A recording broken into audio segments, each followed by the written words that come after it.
What's up, ladies and gentlemen? Welcome once again to the Poindexter Lounge. It's going to be a good one tonight, folks. I anticipate a lot of fun. As, you know what? I just don't care anymore. Yeah, I say let's just burn this mother down. You know, there's a lot of freeing things when it comes to stepping away from your channel for a couple of months. Because then when people say things like, oh, well, you're just saying this because you're streaming and you made videos about this and that, and you didn't. Boy, it's such a freeing thing to just really not care. And guess what? That's the Enosh you're getting tonight. And Enosh just doesn't give a crap anymore. You know what? When people bring up the fact that I'm a pastor, they need to be glad I'm a pastor, because if I wasn't a pastor, oh my gosh, the new one that I would tear people. But thank you, Jesus, for keeping me in line. Thank you, Jesus, for keeping me together. You know, I talked to Jesus. Jesus said he was tired of Scooper's crap too. He did. But hey, you know what? What we're really here for tonight is to talk about all these new happenings going on in DC. Hey, if you're here for the first time, make sure to hit that like and subscribe button. Actually, I'm going to hit that subscribe button if you're new, but you know, hit that like button anyways. We're going to have a good time. We got some great guests tonight, and hopefully you have a good time. That's what it's all about here at the lounge, is just having a gosh darn good time. So ladies and gentlemen, sit back, relax, crack open an ice cold Dr. Pepper or beverage of your choice, and let's do this thing. Let's do it to it. Here we go in the Poindexter Lounge.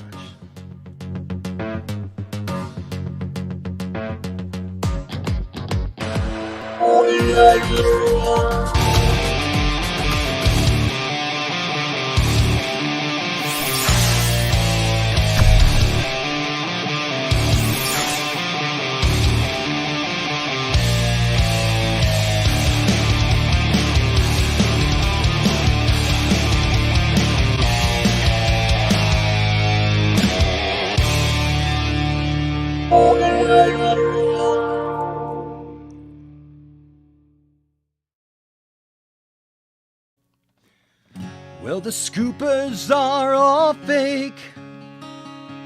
I hope that doesn't scare you, but there's something that I just gotta say.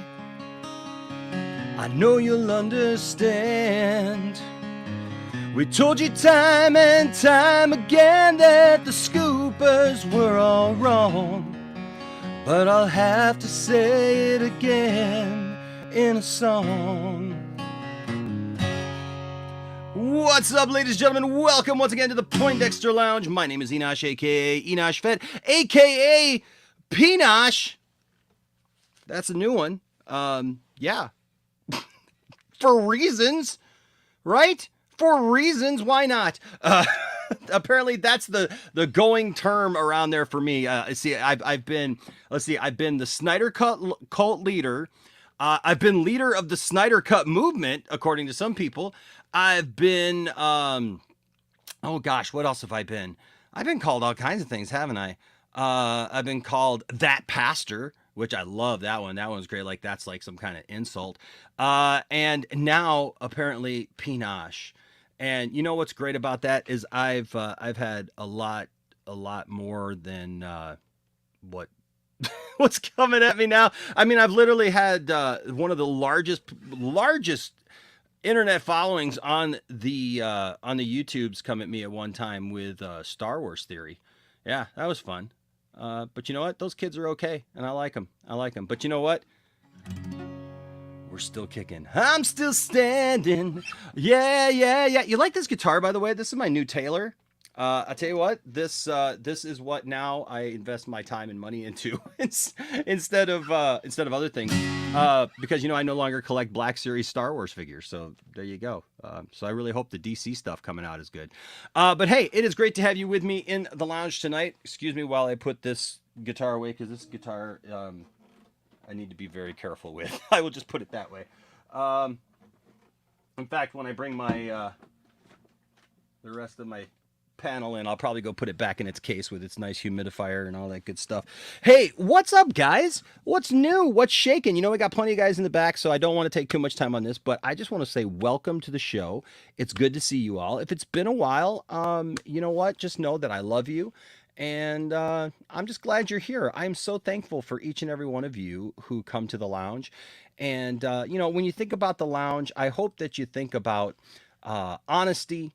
I hope that you think about people, bringing you a fun show that is true, and it's just a place where all nerds can get together, and that you're not going to hear any BS, because that's what we try to do here on the lounge. We try to provide a place where all nerds can get together and just experience the love of all that is nerddom. Okay. Also, you know what else we love here at the lounge is good, high quality dog treats for your dog.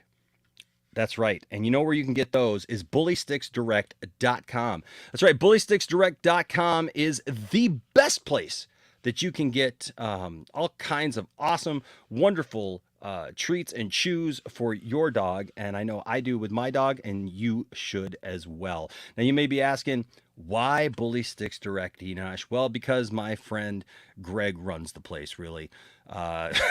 No, also because, you know what? Bully sticks are awesome. My dogs absolutely love these things, and my dogs now know it all by heart. Like they know the term bully stick. So if we're like, hey, you want a bully stick? They freak out. They come running, but they're all natural treats and chews for your dog. They're all natural, preservative free, no added hormones or antibiotics. And it's great because it's a single source supplier for quality and consistency. And look at here, up here in the upper right-hand corner, this is bullysticksdirect.com. There's an actual telephone number. How often do you see that anymore, right? There's an actual telephone number there that you can call. They got all kinds of great stuff, from the braided bully sticks that the dogs really love, to the turkey tendons, which are awesome, the taffy gullets. These things right here, man, my dogs just lose their mind for. And then, of course, there's the regular bully sticks and everything. And so there's all kinds of really cool things to pick from there. It alleviates boredom. It lessens anxiety. It's just for fun. They're healthy. They're safe. And your dog is going to love them. Now, right now, we got a special giveaway going on at bullysticksdirect.com. And actually, if you go to the Facebook page, so I'm going to go ahead and share this with you right now. Hey everyone, all of us at Bully Sticks Direct want to show our appreciation to you for all of your support. So you know what that means? It's giveaway time! So to celebrate the month of November, we're giving away our 6-inch Curly Beef Collagen 12-pack to one lucky winner. All you have to do to enter to win this item is head on over to our Facebook page, the link is in the description below, and there just tell us why you're thankful for your dog. We want to hear your stories. You guys hear mine about my dogs all the time, and you know how much they love bully sticks, so use this opportunity to give your dog a special treat. The contest will end on November 14th, and a winner will be picked. So good luck, and remember, be choosy. Choose Bully Sticks from Bully Sticks Direct. Bully Sticks Direct. .com. Like and follow for daily doggy adventures. So go ahead and follow us over on Facebook. It's just facebook.com/Bully Sticks Direct. There you can leave a story about your dog and just have some fun with it, and for a chance to win a great little giveaway. All right, and then you can share with us what your dogs think of bully sticks from Bully Sticks Direct. Now, there's places that sell bully sticks besides Bully Sticks Direct, but I'll tell you right now, you're not going to find a better place that's going to sell them to you for a better price and have a better customer experience than with Bully Sticks Direct. All right, that being said, right before we bring everybody in, and we got a great panel tonight. Let's see, there was one more thing. Oh, don't forget something cool. Tomorrow night, tomorrow evening, it's the return of the Black and White and Red All Over podcast. That's right, me and my good friends Napoleon, Micah, and Amarion are back once again. So the pilot episode was a couple of weeks ago. You guys responded so great to it. It's going to be a lot of fun, and so it's going to be something that's going to be ongoing here. We're going to have some live ones here coming forward, and then after the first of the year, we'll do some live, some pre-recorded. But yeah, the Black and White, Red All Over podcast and streamcast. It was a lot of fun. And no, it's not going to be like 4 hours this time. Last time we watched the Michigan State game, and that's why we were here for so long. But yeah, we're going to get right to it. I think we're going to have a topic this week.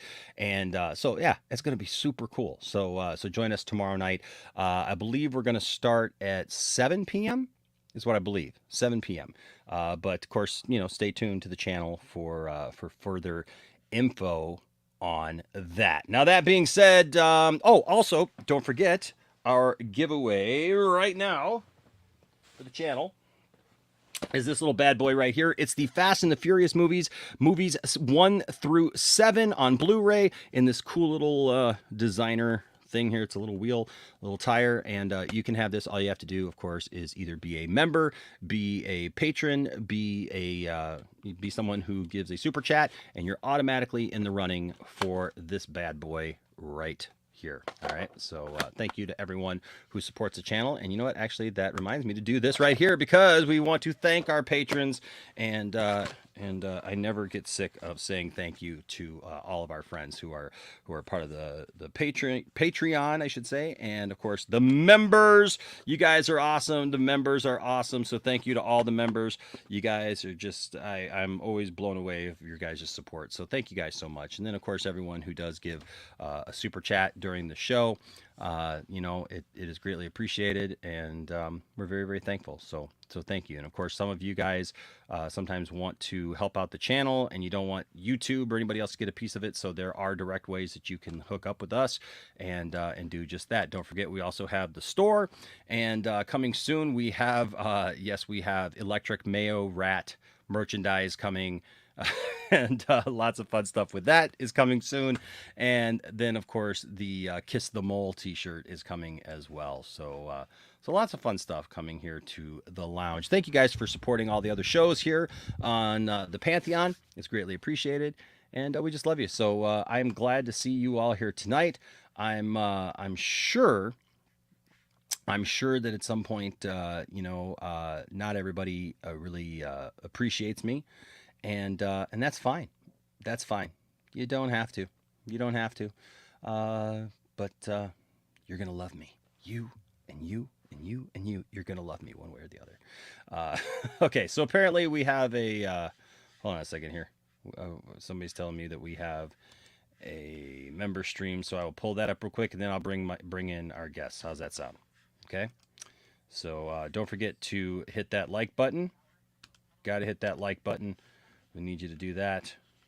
And let me, oh geez, come on.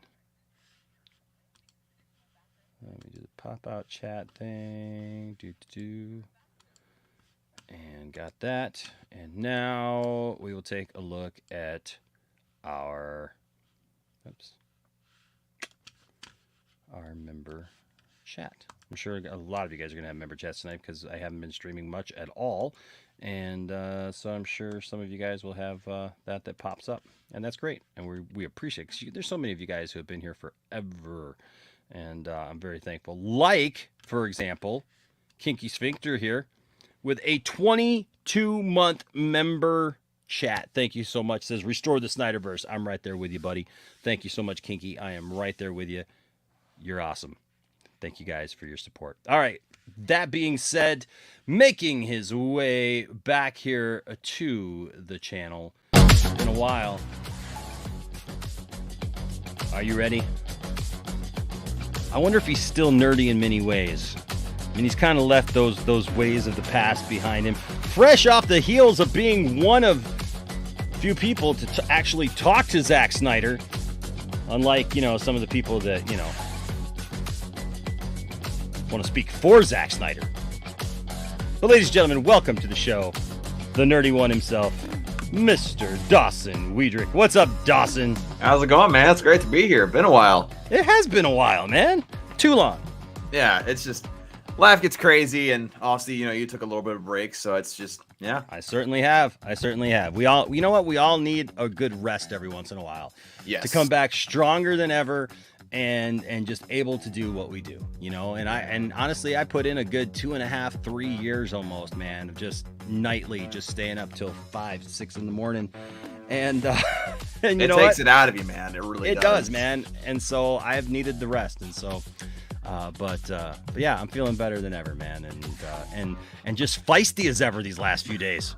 I've noticed that on many platforms about many different things. You've kind of been on a little bit of rampage. It's been pretty fun to see. Yes. Unhinged Enosh. All right, ladies and gentlemen. Also tonight we have the Prime one. Yes, that's right, ladies and gentlemen. He is the Godfather of Prime.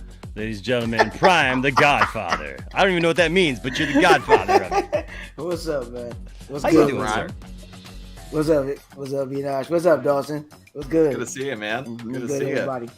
Good to see you, sir. Okay. See a nice Also- comfy chair there. I like it. Yes. Also, ladies and gentlemen, here tonight we've got long time, no new. I don't know. What do you want to call this? No surprise here, ladies and gentlemen. But it has been a while since we've seen him. But he's got a smile on his face tonight. He seems a little refreshed, ladies and gentlemen. Mr. Brian, Master of None. Hey. What's up, Brian? Dawson! Yeah, bro. Bro! It's a My random goodness. Dawson sighting. It has Telling you. been so long since I've been on stream with Dawson. Oh my god. It's been so long since I've been. Well, I guess that's not true. I was on a stream with Nick, Tina, and Dave after the whole Rebel Moon thing. But other than that, it's been a while since I was on a stream aside from 4 Nerds. So it's been a while. Oh yeah, Absolutely. man. Well, good And to then see finally- you guys. Prime, always a pleasure, man. How you doing, man? Always. I'm And then, good, of course, Brian. What's up? rounding out the panel tonight, ladies and gentlemen, welcome. I think I've made this guy chuckle a few times in the last couple of days. Ladies and gentlemen, welcome. I got to say, my panels are filled apparently with degenerates and people who don't matter and people who are bad seeds and cause problems. At least that's what I was told on Twitter. But you know what? What does Twitter know anyways? It just, Not a lot. Twitter is more about, user experience. And you just got to wonder sometimes about the people using it. Ladies and gentlemen, welcome RJ. Hello, what's up, Pinosh? What's up, man? What's up, man? Yes, it's me, Pinosh. I'm here and ready to brainwash. Well, you know what? Yes, that's right. My The fact that you've embraced this whole Pinosh thing, I don't know if it's like impressive or weird. bring it on. Well, I was wondering at first if they just misspelled panache. Hey, just use Yeah. it. Use it. I mean, because I wouldn't put it That's past them to good Twitter, misspell Enosh. panache. Because honestly, they don't look like they graduated. It looks like they kind of went back, and there's nothing wrong with that. But like some of these people that come at me sometimes, I just wonder, and so Fair. panache. I was like, you know what? I will embrace panache. But It sounds like something you drink with your pinky up. Gosh, gosh, bagosh. yes, panache. Getting rid of your scooper problems and having them go behind a paywall. It's a since pooper today. scooper. Sparkling water. All right, so okay, let me turn down the music. But no, it has been. Yeah, what the heck happened? It's been very eventful. So I'm not 24 gonna. I don't. hours. You know what? I'm not gonna grace them with too much here. I am just gonna say, I put more trust in the Magic 8 Ball Ask again then later. you know what? Screw you. I'll say it. Syl and Mikey are grifters and shillers. And you know what? If you can't handle that, then I don't know what to tell you because they don't know a thing about what's actually going on. Like literally and I don't mean to put you on the spot here, but this guy right here literally just got done talking with Zack Snyder. Now, I will say this. You know what? Let me That must just have been so cool, dude. Oh, what? The Rebel Moon badge. Oh man, Yes, that's- It's verified. That's so for cool. those And- who don't I saw know. that and I was like, dude, right on, Dawson. Yes. For those who don't know, Dawson just got to go to California with the Netflix situation, and so you want to tell them a little bit about that real quick? I can't say a whole lot. No, I know, but I mean just what you shared already. I mean, Yeah, you know, don't what- say a lot, Dawson. Just Yeah. That got No. Tell us about the entire movie, man, and the fact that Yeah, Zach is coming yeah. back.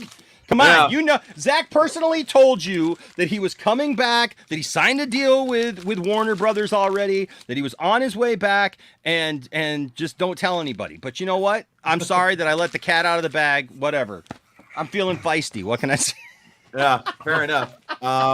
Yeah, so like I said, I got to go to LA to the set of Rebel Moon. Got to meet Zack Snyder. Obviously, that's a given because I posted the picture of me with him, which is really fantastic. Just a great experience. Netflix treated us like true VIPs, Awesome. and it was just a really cool thing just to see how things go with a production like Rebel Moon. So it made me way more excited. I mean, honestly, I was excited to see Rebel Moon to begin with because I'm a huge Zack Snyder fan. But this visit just solidified that interest and made me just super stoked to hopefully see it in a theater if they have a limited release like Army of the Dead was. Yeah. In fact, I found out that Aaron Bailey, he lives a couple hours away from me. We're going to try to see it together if we have a theatrical release. Anthony Beltre, Well, This real guy, quick, let me say one thing about Anthony Beltran. Pull his comment back up. Every time I share an art piece that I do in our group chat with him, he will thumbs down the piece just to kind of goad at me. Oh man. But No. you met No. Sophia Patella, didn't you, on the set?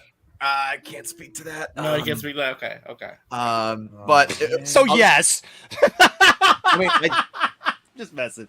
yeah, I know. It was just a great experience. But when Rebel Moon comes out, I will get all the footage that we're allowed or that we were able to get there, and I'll make a full-on just video about the whole experience, voiceovers, all that stuff.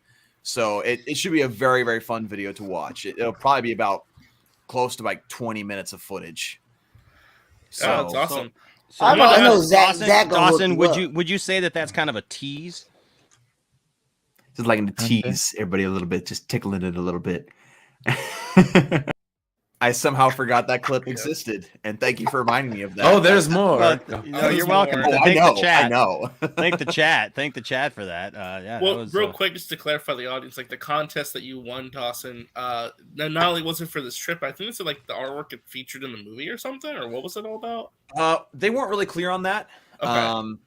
I think what the rules of the contest were is just like maybe have it integrated in the world in some way. Now, whether that's like, I don't think it's gonna be like in a movie, but I'd imagine maybe in like a art of the movie book, maybe something like that. Which even then, like, that'd be amazing. So again, we didn't have much clarification as to how it'd be used, but if they do end up using it, then of course I'm all ears. Rebel Moon gonna be tight. I already know. Oh, it's gonna be amazing. It's gonna be so freaking good. I ain't People even aren't ready. worried about People it. are not ready. I'm not even worried about it, man. I already know. Oh man, but no, it was really great experience. It's the way Netflix treated us. I'll never feel that rich again, ever. Was Deborah there? Did you meet Deborah? Or she wasn't on set with Zach. She wasn't there. You can't say. I hear. hear that she's really busy secretly running DC Studios.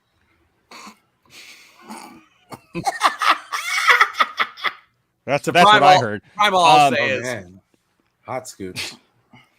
Yes. Yeah. Hey, all You heard it here from the 8 Ball itself. ask again later. All right, Hey. the Gig Getaway. Thank you for the $2 super chat, man. Says keep your head up and remember Ephesians 6:11. Thank you, brother. I appreciate you, man. I appreciate you for sure. Let's see, Enosh. You have to play the Dawson bit. Yeah, see, there we go. There it was right there. I'm a fan favorite. What can I say? Scotty says I'm only here for Dawson. Scotty, what's up, man? I love Scotty. This guy's a great guy. See, you know what? It's like I come back and everybody's like, "Can I come in? Can I come in?" Like, guys, I appreciate. I do appreciate people wanting to be on the lounge, but we got some stuff to talk about tonight and some stuff to do, and so I am also limiting the amount of people that I have on streams nowadays because. For a while, it just got out of hand. Absolutely. We just had way too many people. Any more than 6, it becomes just chaotic. Yeah, it just really does get out of hand. I do. Let's see. I'm trying to make sure that there's nothing else here in the chat before I get going. Okay, I think we're good. All right. Oh, wait, hold on. Simon Section here with a 1999 super chat. Thank you, Simon. You're awesome, bro. Says, hey Enosh, enjoyed your first pilot of Black and White and Red all over. I can tell by your shoe size that the Lord loves you.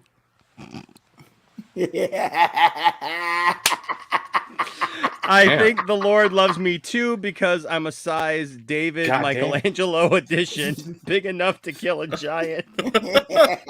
What? Jesus. Does that mean smooth and polished? Oh man. Phrasing. Yes. Biblical phrasing ways to explain our penis size. That's Ooh, awesome. Wow.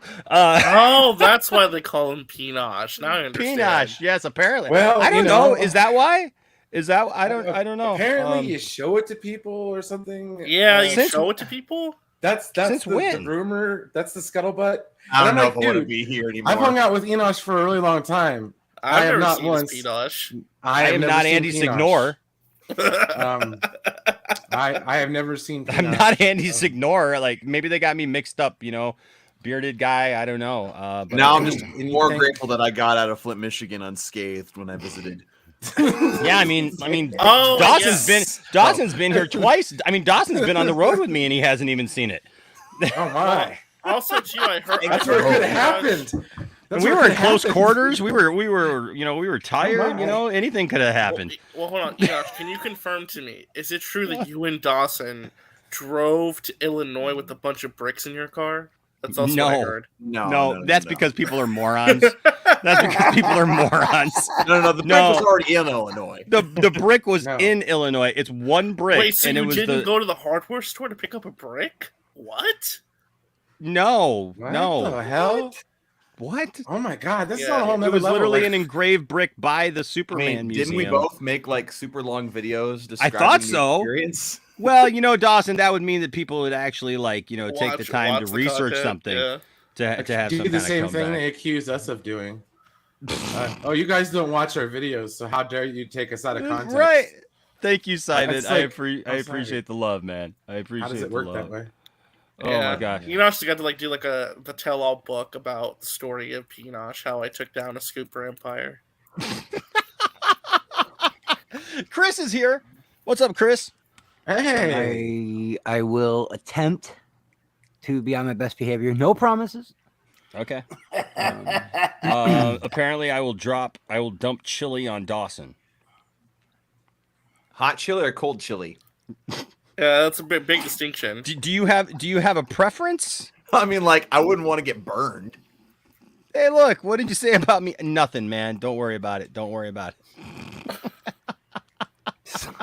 No shit. Oh my god! Don't worry yet. Don't worry. Be careful. Pinosh will put everything behind a paywall. You know what? No, it won't even fit behind a paywall. That's the problem.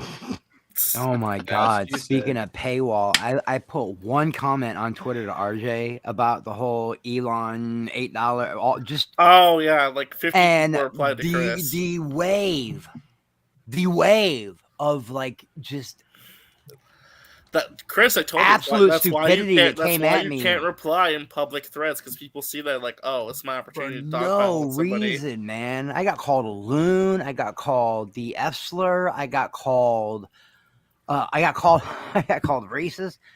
All because I said, look, man, people can spend their money any way they want. You'll spend your money on streaming services. You'll spend your money on cable. You'll spend your money on bubble tea. You'll spend your money on Xbox Live and the internet to have all these things. So if I want to spend $8 to have extra stuff on Twitter, that's my business. And everybody freaked out on me, man. Said I was bootlicking Enosh. I don't even, or not Enosh. Enosh. Elon. I don't even like Probably that Elon. too. I don't even like Elon, dude. All right, here we go. Also, we got 2 more member chats. We got Anthony Beltray Am I for muted? 15 months, man. Well, thank you No, so I can much, hear man. you. Pinosh Services is the best out there. We're the best at what we do. We take it straight back to the scoopers, and apparently we are the straw that breaks the camel's back. That's what I thought was really funny is like Max makes nightly videos about the scoopers. He has a whole series called Scoop Wars. Right, everybody talks about this stuff except for me, and I asked one little question in a Twitter thread, and all of a sudden that sent them all packing and running That's how behind it a starts, paywall. man. That's how it Yes, starts. so also Draga, thank you so much, man. You're almost to a year, bro. 11 months, and says Wasson Diedrich. Cool. Sounds like a basketball player. Sure, It kind of does, It Dietrich. does. Yes, join my Luka Doncic. Pinosh OnlyFans. Yes. Jeez, it's gonna be a running joke. I know. That is for a funny. while. Speaking of what Chris said about the whole Twitter thing, people literally go and pay for an OnlyFans, but yet if someone does the $8 a month for the Twitter verification, it's all of a sudden this crazy evil thing. It's just what? Hold on. Yeah, Dawson, and it's my $8. You know what I mean? You know what I mean? And then you know what they throw at me? Oh, well, $8 in some countries can feed a family for a month. I'm like, yeah, and I'm sorry for those families. cannot- That ain't got shit to do with And yeah, what you pay. I'm doing. They still pay Give for me HBO that Max, shit cannot. at Netflix, and- Starbucks, man. You cannot talk to weirdos and idiots, man. You just can't do it. No, Look, That's true. They don't even understand what the fruits are pertaining to the $8. You Like, gotta get honestly, so much like- stuff. With Twitter, I'll post my content stuff, my art, be in my group chats that I'm in, and then I'll leave. Like I don't even. I do just want to anything be more able to than that. post longer videos and things like that now that I'm getting back into this. But the one thing I agree with is with RJ when he's like, it is weird to pay for something you've had for free for so long. But it's $8, man. It's $8. Yeah, but it's Well, like you Facebook, got- dude. but you gotta- Remember when but you they gotta said they remember- charged for Facebook? They still ain't charged. Yeah, for that Facebook. was my like. I don't want to spend like too much time on the whole Elon thing, but my only point was, it seems like what Elon wants to do is have everyone pay for Twitter. That's their goal. To make his They're billions gonna, back. they're gonna That's start it, like yeah, suppressing man. people who don't subscribe to Twitter Blue, which I'm like, I just don't agree with making a free service something that's paid. That's been like free for Well, years. I'll but I continue mean, with No. that phrasing, Actually, though. I'll- actually, let's break it down in the right context. All right. Twitter still will be free. Yes. But if you want to be certified and you want to certify your name and your platform and want to get all the features that it provides, then you pay the $8. Now, if you don't want to do that, you don't have to. But this is the kicker. You will not be pushed in the algorithm, and also depending on how the individuals that you are responding to, how they have their stuff set up, they won't see it. right? That's And what I I'll was also saying. I feel contend like with it's the like suppressing phrasing, speech. because I've seen a lot of people try to say like the term suppressing, right? Because I think there is a difference between the whole idea of suppression and elevation of stuff. Because when you're certified or verified, your stuff gets elevated. I don't think it automatically Thank you. means that everything else gets suppressed. I just think that it gets like a special bonus to it. Yeah. So the I elevate, yeah. think there is a big difference there between those two things. Just And because real one thing's content elevated doesn't mean the creators- other's suppressed. And real on top content of it- creators aren't going to have a problem with spending $8 to make sure their shit gets pushed in and the I'm one of algorithm. them. I'm know? one of them. My $8, I pay for the blue already, so I'm definitely going to pay for the 8 because I ain't mad at exactly, Prime. I ain't mad at nobody on how they. The last thing I'm gonna do is worry about what's in another dude's wallet. You know what I mean? I'm not gonna. I don't care what you spend your money on as long. But I was getting trashed just because I said I can't believe people are making such a big deal over this $8 thing. But- They don't have to spend it, and people came at me like in Well, it's waves, also man. like people are freaking out about Twitter right now in general, and I'm just like sitting here thinking, like, just wait to see how the cards fall. Like, obviously, things are kind of a little chaotic right now, and they're figuring things out. But like, people are like, "Oh, this is the worst thing ever." Twitter is like, got to get its act together. People did the same exact thing with Warner Brothers Discovery when they took over. They're like, "Oh, they don't know what they're doing," and they're freaking out. Now, like, you don't really hear people talking about David Zaslav and Warner Brothers Discovery anymore and saying like it's trash. So just let things settle. It's just how things work, especially if you're someone like, for example, Elon Musk, who's never worked in social media work before. He's always done like technology, right? So like obviously there's going to be a sort of breathing room for figuring out things and making some mistakes along the way. So it's like people that get so emotionally invested in this, I'm just weirded out by that. Me It's too. like, why? Me too. Because the Yeah. main thing with me is, it's like, I hate to be a materialistic little capitalistic, weasel Nothing wrong with sounding, that. but when Disney bought Star Wars for $4 billion, you know what that meant? Disney can do whatever the hell they want with Star Wars. wanna So do. when you Yup. spend Basically. $42 billion on something, you can do whatever you want with it. That's just how I look at it, man. I mean, like it or not, I mean, they're able to do with it because they purchased it. I mean, like there's And things that I again- like the sequel trilogy I wasn't a big fan of, but also like with Andor right now, like I'm a fan of that. So like whatever, just Andor almost lost me, Dawson. It did. Really? Check it out. Because RJ's right. You got to watch it in threes. And there was a couple episodes where I was just getting. I'm just like, Oh, I Andor? really don't Dude. care about the Yeah. Mon Moth. I Andor really don't almost give a lost shit me, dude. I about was what this Mon close. Mothma's doing. Yeah, I was exactly. I was this close. I was like, I don't give a shit about Oh, Mon Mothma. it's picked This up. story's though, a lot. boring. And Oh, then yeah. episode yeah. 10 hit. Oh, I insert stopped insert watching. Andy Serkis. Insert Andy Serkis. And I am The back. last 4 episode 9 episodes- almost lost me though because I was getting No, no, frustrated. The last 4 episodes are what saved it for me because I'll be honest with you. Before that, I was like, "Oh my gosh, this show is like, it's like watching mud." Yeah, it and- just doesn't even feel. Oh, okay. And, It was I slow. was It having was such slow. a hard time with it. And I mean, look, when Tiffany looks at me and goes, "Oh my God, how many more episodes is this going to be?" Like, and I'm just like, I don't know, man. I'm I trying mean, to. it trench kind of it did myself. start off It's kind of it's, dull. it's a And dialogue. I'm the one who it's a gets lot of accused dialogue. of. I'm the one who gets accused of being the Star Wars shill, man. That she'll like anything with Star Wars on it. And I'm just like, you know what? But you know what? The thing is, it just at first I was just like, it may just not be for me. And that's These okay. last 4 episodes, though, wow, the whole prison stuff. Yeah. Has been excellent. I don't know. Well, because nine the was prison bothering stuff me, was guys. good. The prison stuff was good, and honestly, it's not all. The first few episodes was all Andor centric. It was all Cassian centric, and he's just not that interesting of a character. He's kind of a screw up. Yeah, he wasn't that interesting of a character even in Watch your mouth. Watch your mouth. Watch your mouth.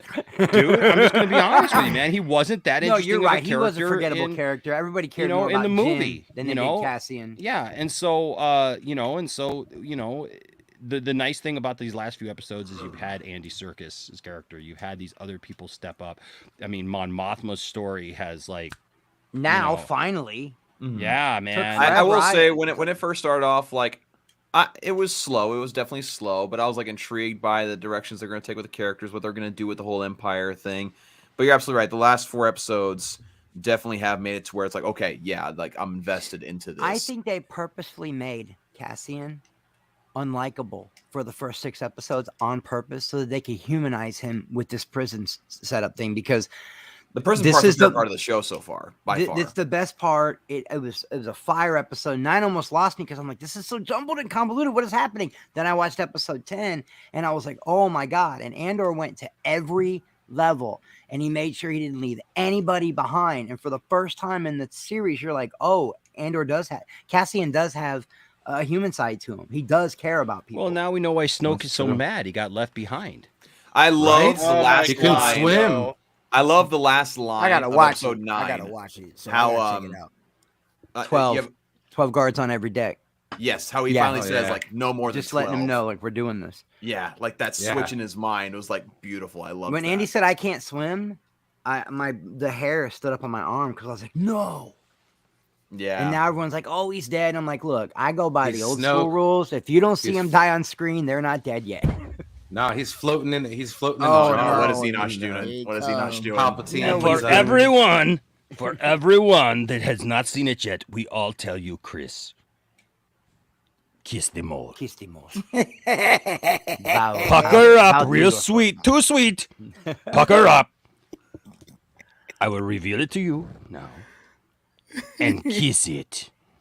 The mole. Speaking of kissing the mole, Enosh just sends me this link out of nowhere, and I knew what it was as soon as I saw what it was. As soon as I saw Teespring, I was like, "Oh, it's my hoodies! It's my hoodies!" I got all excited. Yeah, heck yeah! And then I saw that you had black ones, white ones, and orange ones. I'm getting one in every color.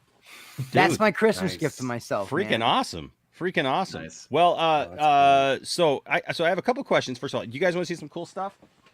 First of all, Shoot away. Okay, let me show you some cool stuff. First of all. The Mike 0 credibility is my favorite thing you've ever done. I'm serious, Really? dude. Check It's us my out. favorite thing you've ever done. Nice. These are reprints, by the way. Got these reprints. Oh, the I was other about day. to say it. That was in a No. If they were the real deal, I could retire. Enoch, Yeah, why are all especially your with the Funko first Pops? especially with the first Superman. Why are Why my are your Funko Pops? Funko Pops the size of an aircraft carrier? Like, what's that about? Like, What do you mean? I've seen a couple of the Funko Pops you were showing around, you and Tiff, and they were massive. Yeah, they have the big Huge. ones. They have the giant size ones. got Yeah. I didn't big even ones. know that. They've They don't got have that 10 here. Yeah, dude, They're those 10 are everywhere. They got inches. the 10 He's got a inch. 10-inch Superman. He's Man. got a Crazy. 10-inch Superman. Apparently, I show it to everybody. 10-inch Superman that you showed Hold on. everybody. RJ, Wait, your name's RJ, not Andy hold on. Signor. RJ, yeah, exactly. RJ, are you really telling me that they said that I do that? Yeah. In what context? Apparently you sent a GIF or something where you were flashing. I don't know. It was weird. Get the hell It out was of here, weird. man. I am not trying Hey, to drop too many I F-bombs, dare you but to show it because guess what? It doesn't exist. that's crazy to me. That is the I think it was that GIF you sent where you said "go all in." I think that they took Hashtag release the flashing Pinosh cut. thing. Yeah, go out. Which one was that? Which one? that what was one? the animated cartoon one. Go all in. That GIF you sent. I don't know. Oh, but that wasn't me though. Wait, hold on. What did I send? Where was that? Did I tweet that? Yeah, you replied to them and you put a GIF of Oh yeah, but that wasn't That's I dumb. don't know. That's I dumb. don't Okay. know. Anyways, first of all, it doesn't matter because it doesn't exist. The Flash. Yeah, Check and you this got the guy. out. comic with. Oh, that's right. It is out. I gotta get that. Heck yeah! That's pretty Look at that bad boy. Comes and with the book is in comic. back with the comic. Yeah, that's that Todd McFarlane. Yeah, that is nice. I That's can't, that. I can't even go. That's a slippery slope. I already spend enough money on stuff. I can't do the DC stuff yet. I just can't. I'll be broke. Also from that same line. Hold on a second here. Is that? I mean, the, have they even got a Deathstroke one yet?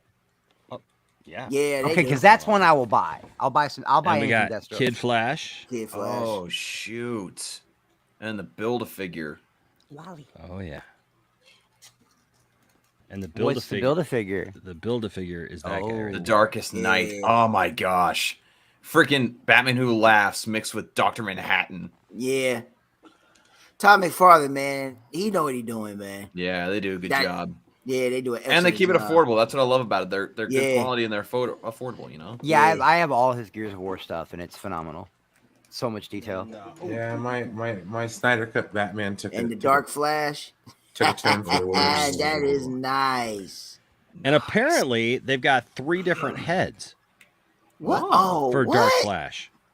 Interesting. And you Yeah, I didn't see them. I bought 3 of them. They had 5 of them at the Walmart that I went to, and I bought 3 of them because Landon and Isaac wanted one, and so but then when I looked at them, they all had the exact same mount. Man, And all the so- Yeah, Walmarts near me Metalhead's are my lame. favorite. None of the Walmarts near me have any decent McFarlanes. I I tell swear. you, it's not a Walmart that's near me, Dawson. I have Usually to drive Target, to Lapeer, I which is gotta like get- 25 minutes away. For Yeah, some reason, Target's an hour away from me. For some reason, this Walmart What? out in the boonies gets like all the great stuff before anybody else gets it. Dang. Oh, word? Damn, that sucks.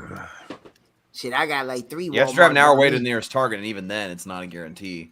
Dang. Got some Nice. Tim That's Drake. a Robin. Tim Is Drake that a Drake? Robin. That's Yeah, a Drake. Tim Drake. Okay. Drake, yeah.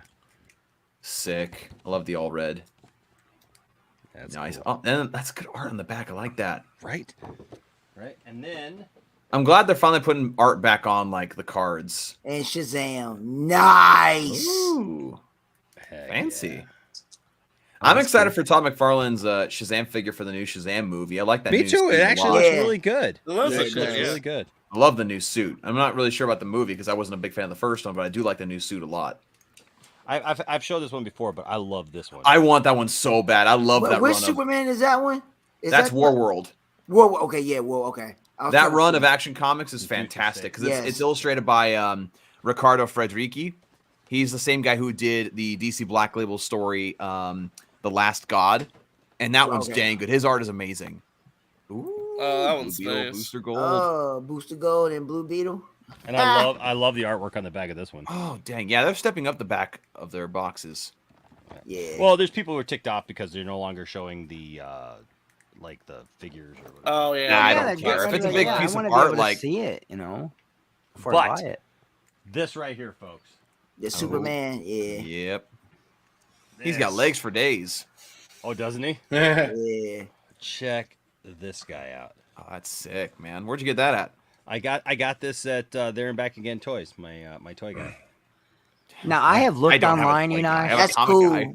I This- have this- looked this classic online cow. to see if it exists because I have a great idea for something like that when it comes to Superman.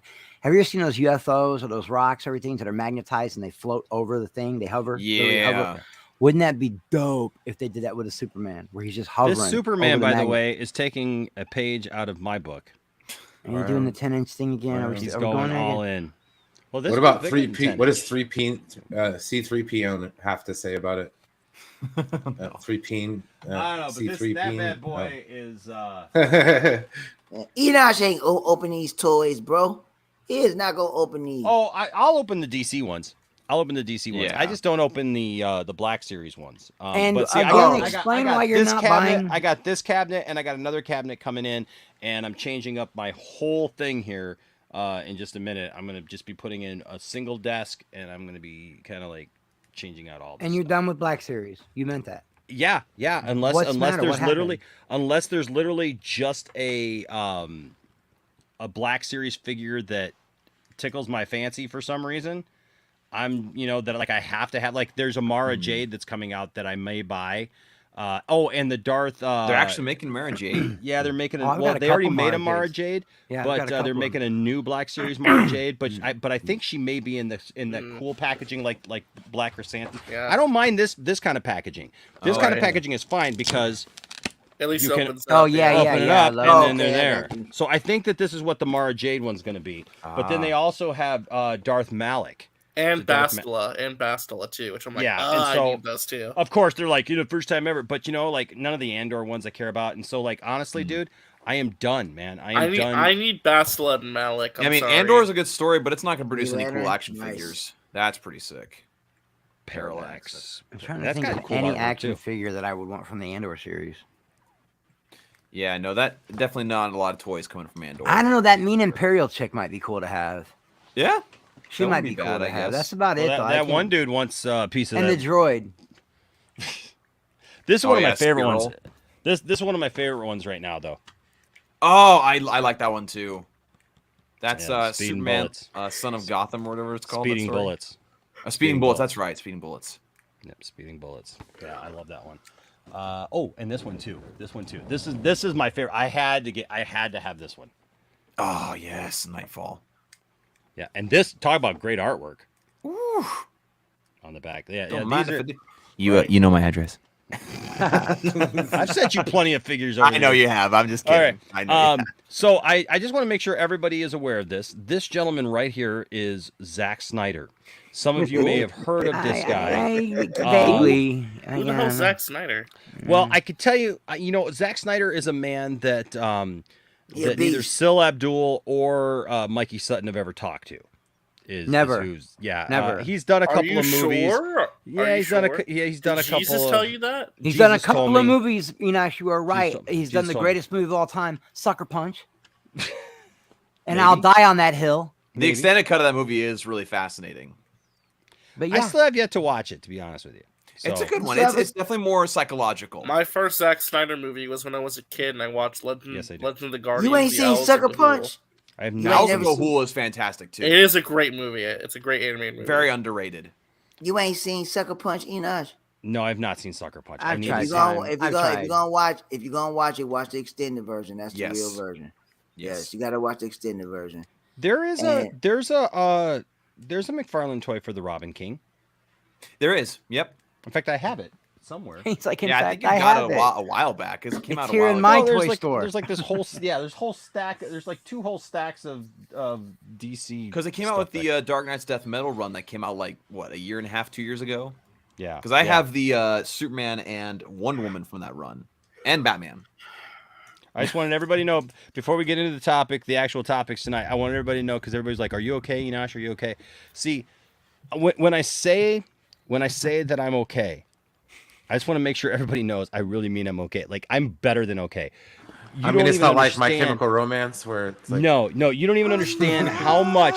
You don't understand how much taking the time off and the break that I took prepared me for this moment. Wow, that's a great song, Brian. Oh yeah, absolutely. Enosh. It Yeah, is a way to absolutely. recharge your battery. You have no idea how much it prepared me for this moment because you know what? There is literally nothing about any of that stuff that I even care about. Like, it's just hilarious to me. Like, well, I believe you know, the phrase is "too blessed to be stressed." Too blessed. right. applies. Like, what are they gonna do? Fire me? Right, You were- right? Nah. I don't work for you, bitch. Oh, sorry. Right. It's like back in the day where they're like, we're gonna contact your church. Oh, please, do. I already By had all somebody means. do that. Hang By on a all second. means. I got a call coming in. Yeah, right. Hold on a second. I believe this is a call from the UK. I'd like to speak to the pastor, please. Hello. Oh, hi, Mark. Yeah, it's me. Yeah. Hi, Mark. Oh, How you hi, doing? Mark. He beat me to it. That was the one. her. That was I one. did You not. don't know who your pastor is. You should do something about that. And I was like, I wrote him back, and I'm like, hey, dude, thanks for commenting. You should probably know that, like, I'm in charge here. So, and I started a YouTube channel, and like everybody's very aware. In fact, I tell them, I regale them with stories of you. So there you go. They're very aware. But yes, I am. I wanted to mark myself safe from the scoopers. Also safe from people who apparently just found out that I'm a pastor and think that it's somehow a reason why I shouldn't have an opinion on nerd stuff. What? I No, don't. no, I no, don't. no, I don't. Oh, understand. I don't God. get Oh, my it. I don't goodness. get it. I don't get it. I They saw- blur I the saw- lines. And I I'm don't also get safe it. from just Clones with my scoopers youth and pastor. fans of scoopers. And yes, I'm a pastor, by the way. What? Today. You're a pastor? Your pastor I'm a- today. Yeah, y'all Today. didn't know that? Today. I knew that. There you go. Okay. So let's see. You put a link. What's this link to? I was just adding context to like the tweet. Is this the tweet? Is this the tweet? Okay. Hold on. So let me It see. was, So like, so you, so Aren't like- what they is always this? living in the past, man? Yeah, apparently like you were trying to expose a cartoon or something. Like Oh yeah, that's the whatchamacallits. You know what? Then I got the perfect thing that goes. They set me up for the perfect joke. oh Oh yes, hold on a second. Okay, so this is Drum roll. apparently the joke that they couldn't take, and that this now they call me Pinosh because of this is where they get this, because I said, I'm sorry, I made a crucial mistake. I apologize for commenting on the only thing that you guys have in life, scoops. It must be hard. Enjoy it, bro, while it lasts. And then there's this, and I just put go all in, baby. Like that was it. Now the funny thing about this is this is from a show. I'm trying to remember what the show is called, but I have a drop from that show that some of you guys are going to remember if I can find it, and then it'll be great because it's one of my favorite drops that I've ever had. If I still have it loaded, I think I still have it loaded, but let me see if I can find it real quick. But that's literally what their problem is. Like, they thought that it was very weird. Like you were tweeting very weird. Like, because it's like a naked cartoon character. Well, it's because they couldn't keep up. They couldn't keep up. I kept asking them questions about the stuff that they've said and the stuff that they've done and the claims the stupid claims that they've made about this person and that person and Zack coming back and Deborah was gonna possibly be in charge of DC Films, and how many times did they say yes, I get it. The direct came up with the thing originally that Cavill was gonna be at Deadline, Comic-Con, or Deadline. I'm sorry, but but the thing is they jumped on that and made it almost their own by just going, well, that's our people have said it too, and we've heard the exact same thing, and blah blah blah blah blah blah blah. And then it didn't happen. And then Cavill comes out this week and says, yeah, I was never going to be there. I was never going to be there. So, well, I'm sorry, Enosh, but you don't watch any of their content, so you cannot comment on it. I'm sorry. You know what? I've watched content from there before. Honestly, I'm sorry, Enosh, but you're ill-informed. You've been brainwashed. I've been brainwashed. RJ, are you gonna explain the brainwash thing, or are you just gonna keep like? No, you don't just talking in explain it riddles? because they said that people on, him. they said that people on my panels brainwash people or whatever. No, not people, just Enosh specifically. That they brainwash me. Oh yeah, you all have tainted me somehow, against them. Yeah, I don't know. So you guys can all point the finger at each other. Nice. Hold on a second. I'm trying to dang it. I don't think it's on here anymore. You know what? I had it's one of the greatest things though that I ever had. It's that one where the guy goes, you know what you can all do? You can all just suck on my bag. Is the one that it was. It was a great drop. It really was. And if I find it later, maybe I'll play it. But it's not on here right now. So. Yeah. Oh well. Darn. Also, apparently, like you said, Jesus told Jesus told you that they're lying or something. Why did they come up with this shit? They really can't take a joke, can they? No, I guess like they literally said like, why is he saying that Jesus told him that they're lying? You know what that is? That's I literally fake told outrage. the joke. Yeah, I literally said a joke that I talked to Jesus, and Jesus told me he was tired of their crap too. Oh, I think they thought you were serious. They knew better. That's hyperbole. They're trying to. That's such bullshit. That's so dumb. They know better. Gosh. I mean, I think it would be kind of cool if you talked to Jesus. Anyone who talks to Enosh for like 30 seconds knows that that's a joke. Yeah. I got called out. That's by just a great. certain That's member. just really great. If they really, if they're that dumb, then you know what? They deserve to get all the scoops they can possibly get, because that's about all that they'll ever accomplish in life. So. Well, I love it when you get, a certain member over there getting all real close to the camera. And Wait, hold on. Yeah, hold on. I think I have actual footage of their scooping crew over there. People who are feeding them scoops. Hold on, here it is. Yeah, so I just found something out. So I never knew that your hair grows from up here. I never knew that. I always thought that your hair grows from right here and it just grows and grows and grows. Is there hair in my head? Like, actually. Now I'm gonna be honest with you. Are you serious, What? bro? And there's a What? lot of look. Huh? There's a lot of dumbass people Yeah. on fucking TikTok. I'm not a drinking man, but sometimes people push me to the brink. I am. I'll do Right? it for you, there, Dawson. That Now, girl I'm gonna makes be my honest. head hurt. No, Enosh, I'm serious, man. The sheer After stupidity. After seeing that, now is everybody actually believing that girl? Because at this point, the way certain I is, hope would she's not- joking. Oh, I hope she's joking. That'd be a great I joke, hope so. a very elaborate joke. I really, really hope that she joking for real. Because everybody knows your hair comes out your fucking skull and your follicles. Everybody know that.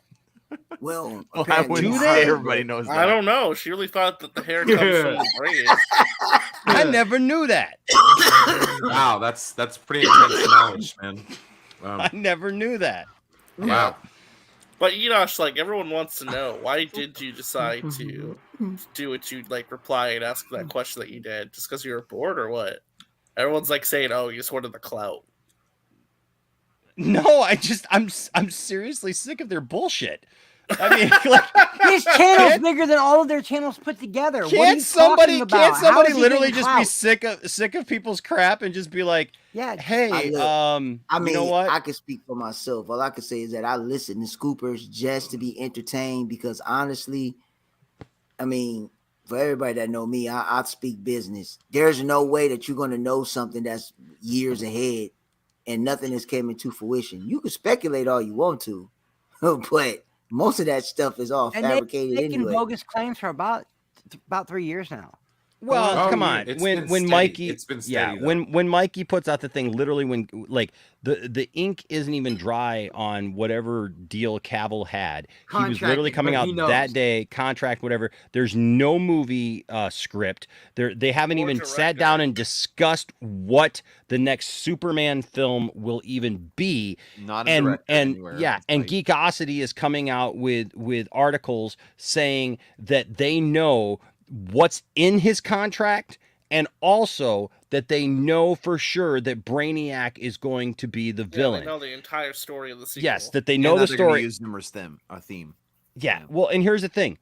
Yeah, it's because they just tell people what they want to hear. Well, because isn't Brainiac like the most fans- popular choice for the sequel? Yes, And that's anyway? the one fans that have been Henry Cavill saying- wanted we've to all book been in saying conversation that. with Christopher McQuarrie. So like obviously it's been one that he's wanted to do. So it's a safe. We guess. all- Exactly.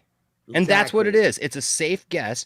And the thing, if it doesn't happen, they can always say, well, things changed because, it got in there and, and they just decide, We made things change because we guessed it, and they were disappointed that we guessed it. right. So, let's see. Draga here with the $2 super chat thing says, Dawson, can you buy me a pizza, please? Cheers, mate. You do realize that those $2 could have gone towards you buying yourself a pizza. So That's true. But it's Australian, Cell so phone? Like $1.25. I don't know if it could.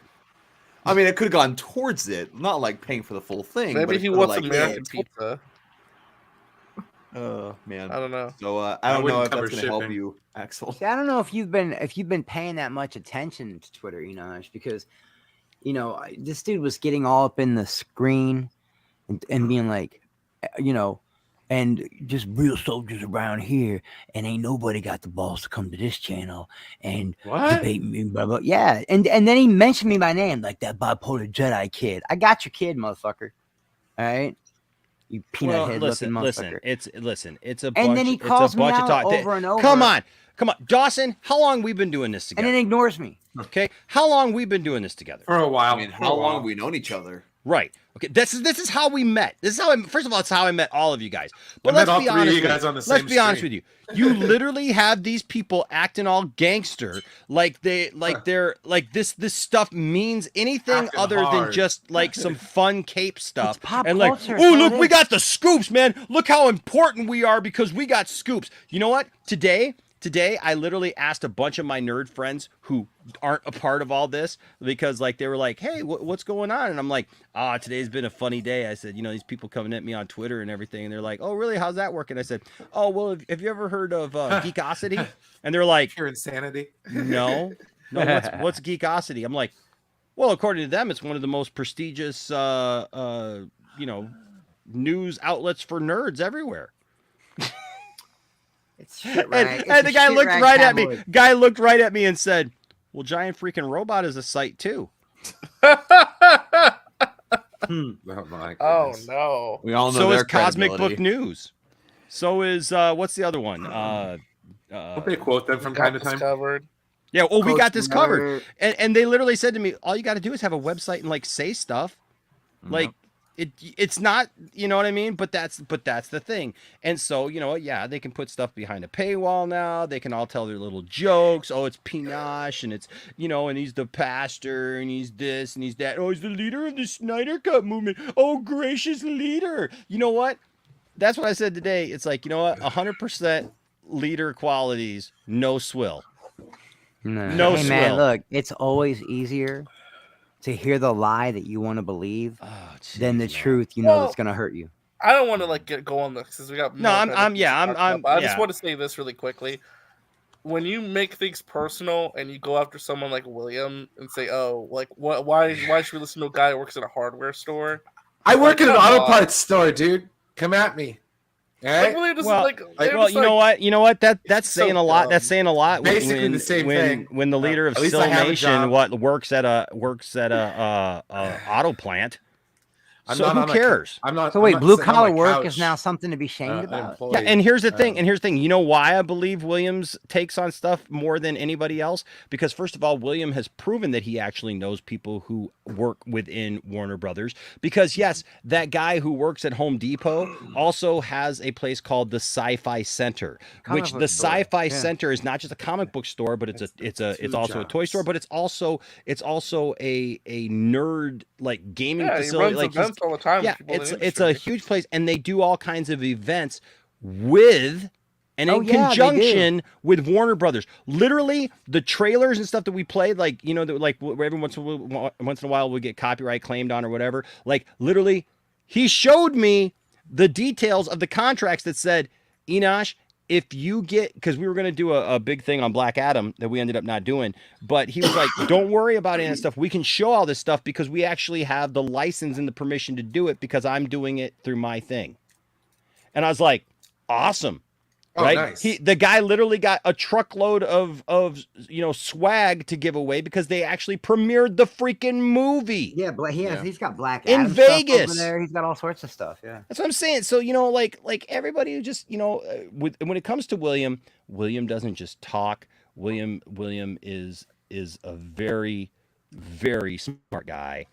And you know what? There's just people who can't take it. There's people who are jealous. There's people who are worried about stuff. I'm not jealous of anyone when it comes to, I'm jealous of Dawson a little bit because he got to go and meet, the man, he got to go meet Zack Snyder. I'll be honest, and that's In great. the But you know what? flesh. But that's that's all healthy stuff, right? It's not like some posing stuff. I'm not gonna be all like, oh, that Dawson guy thinks he's so great because he got to meet, Zack Snyder. Like, what about us? Like, oh, he just has access, like everybody's got these trigger words nowadays. Well, that are not only supposed did to I mean meet Zack something. Snyder, I gave him a piece of my art too. So there's Oh, I my saw that double- because you're shilling. What are you trying to do, man? What do you think you're gonna impress Zack Snyder with your stuff? Maybe you never know. Oh What do my you think gosh. you're gonna get a job from it, man? Oh, Yeah. jeez. No.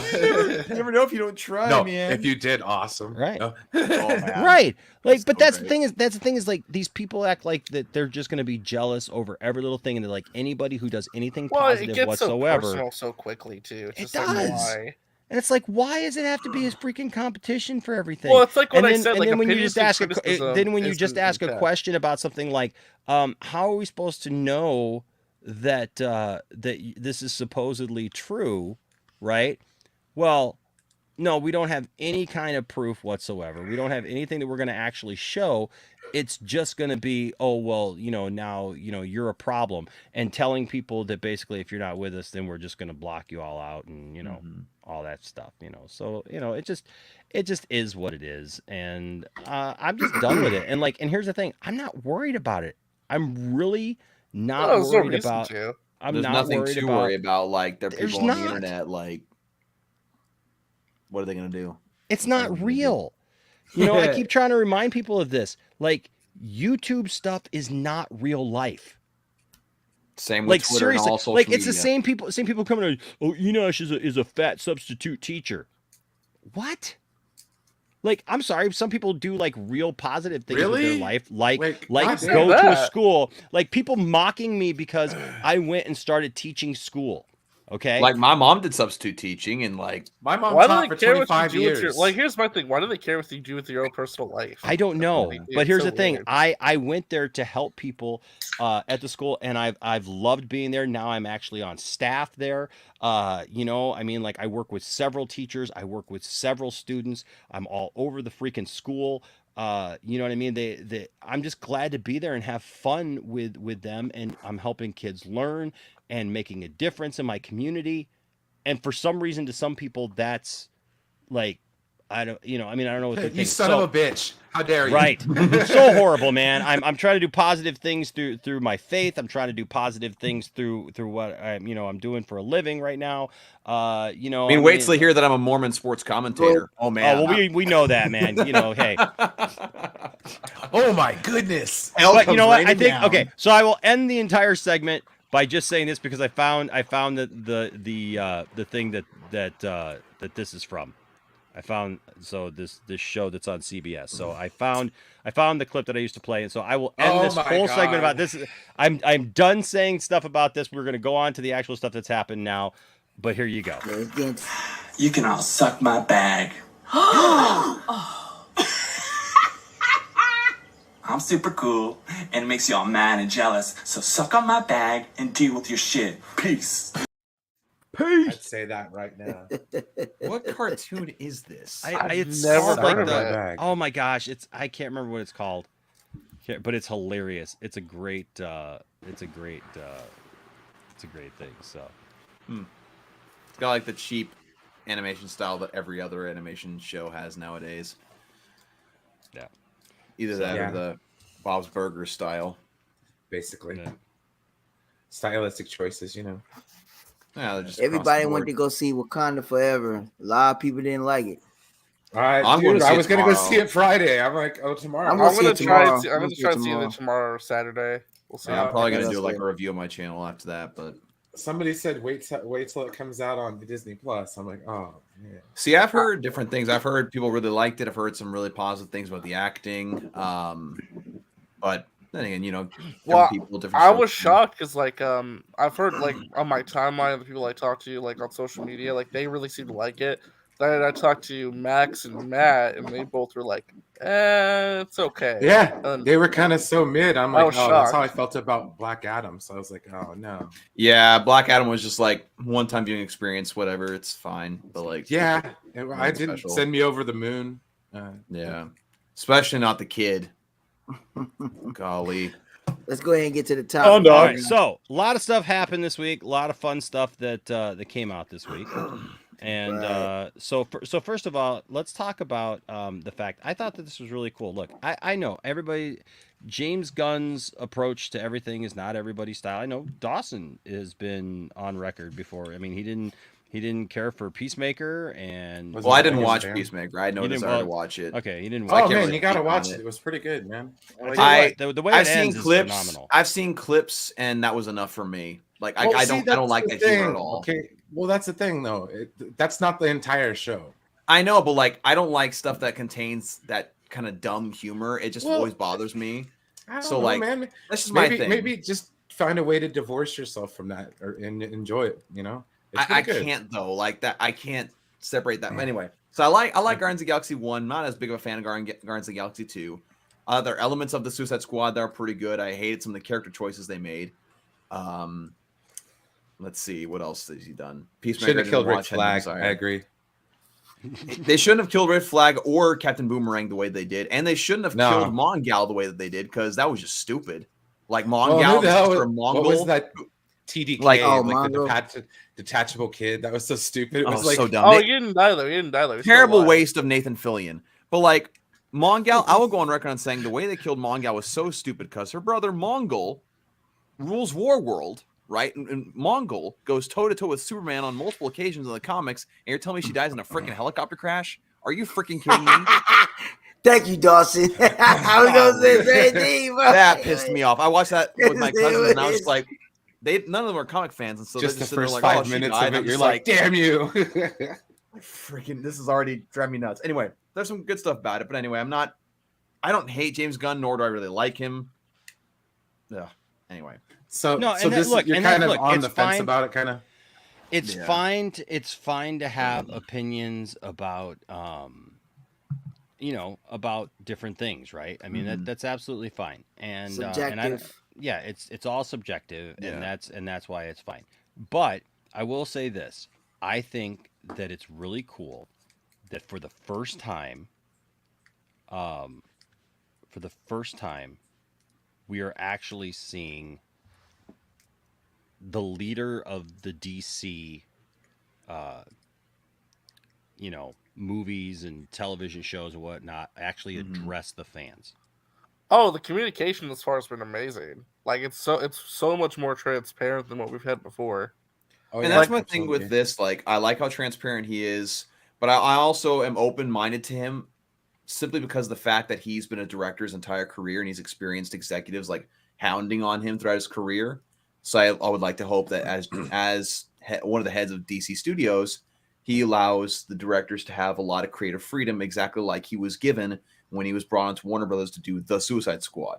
So that way his staple style is not on everything that DC puts out, but rather just what he wants to do, like Batmite. I would imagine he wants to do something with Batmite. He likes to do the obscure stuff.